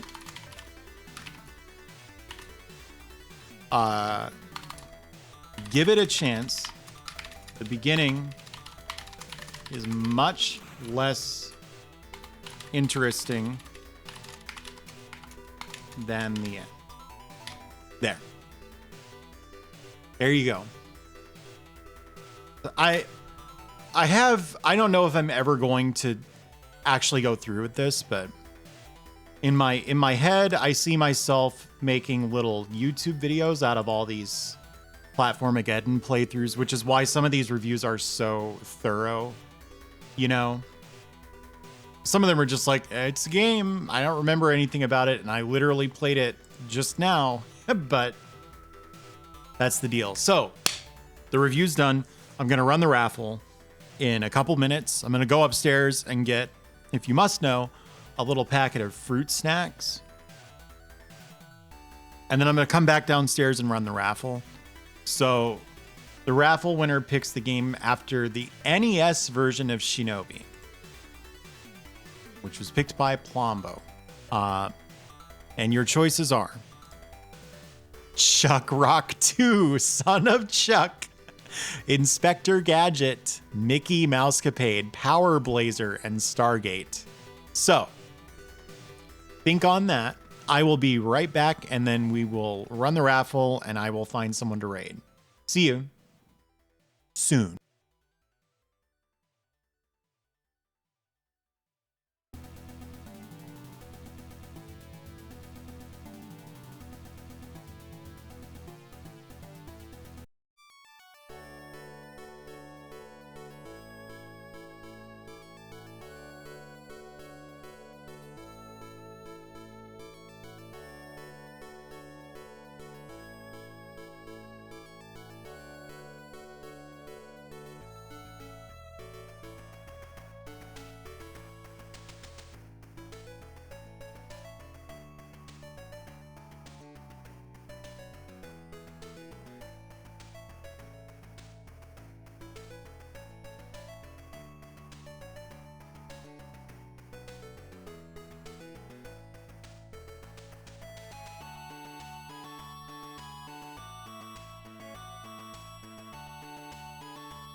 It's time.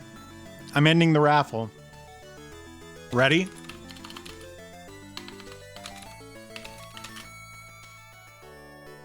CD Beam.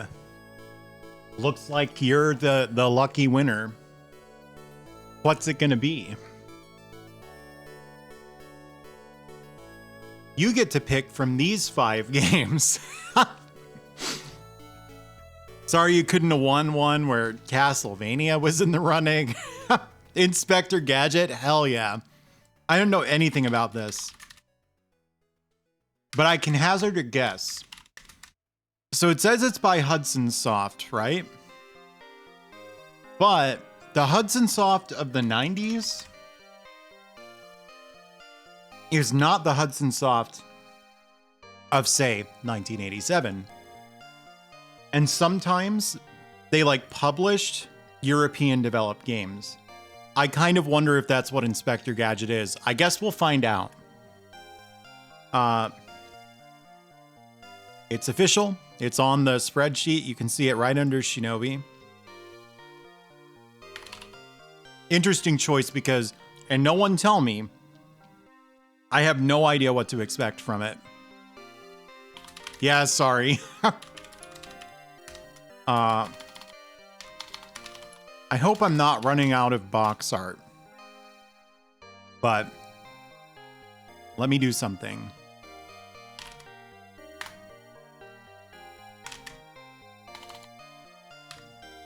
Woo. Weird timing on one of these. You'll see. So here we've got. Yeah, I understand. I already did this summary. Here are your options. Bram Stoker's Dracula, Days Before Christmas. And it is currently December 6th. Let me get out of the way. Hang on. There. Let me get out of the way for you. Sayuki World 2. You probably know this game as Wampum for the NES. This is the Famicom version. It's way less shitty.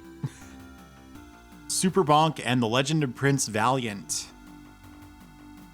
So, there's good games here. And there are some other games too. Take your pick.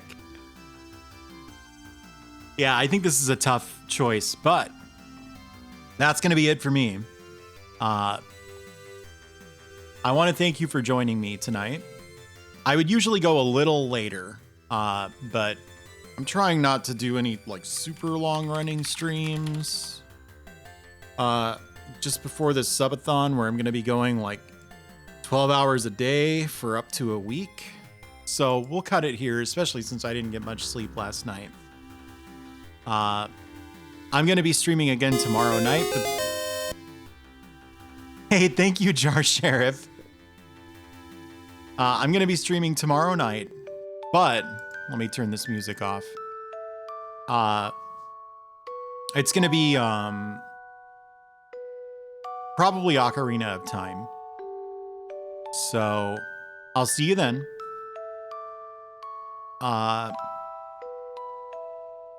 Or if not, the subathon starts on Monday the 12th. So that'll be going all week long. 4 days long, up to a week. It depends. And that is that.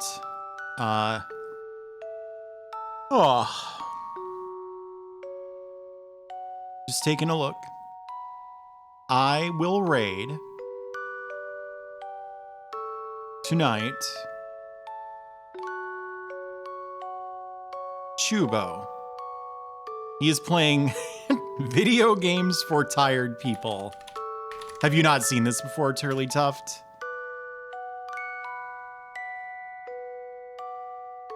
You can't post yawn emotes. Well, now you have seen it. So how about that? Actually, this like pajama design. This isn't a surprise, so I don't mind spoiling it, because I've already talked about it. This is going to be the basis for a model later on. the model's paid for, but I have no idea, you know, what kind of timeline the artist is planning on doing it on, and what do I need another model for? I already have a great model. So I'm certainly not pressuring her, you know what I mean? But it won't be facing off to the side like my current model. It'll be looking straight forward. Because collabing with people with a model that looks off to the side, it's like a little weird, actually. Is that what a 2-year-old looks like to you?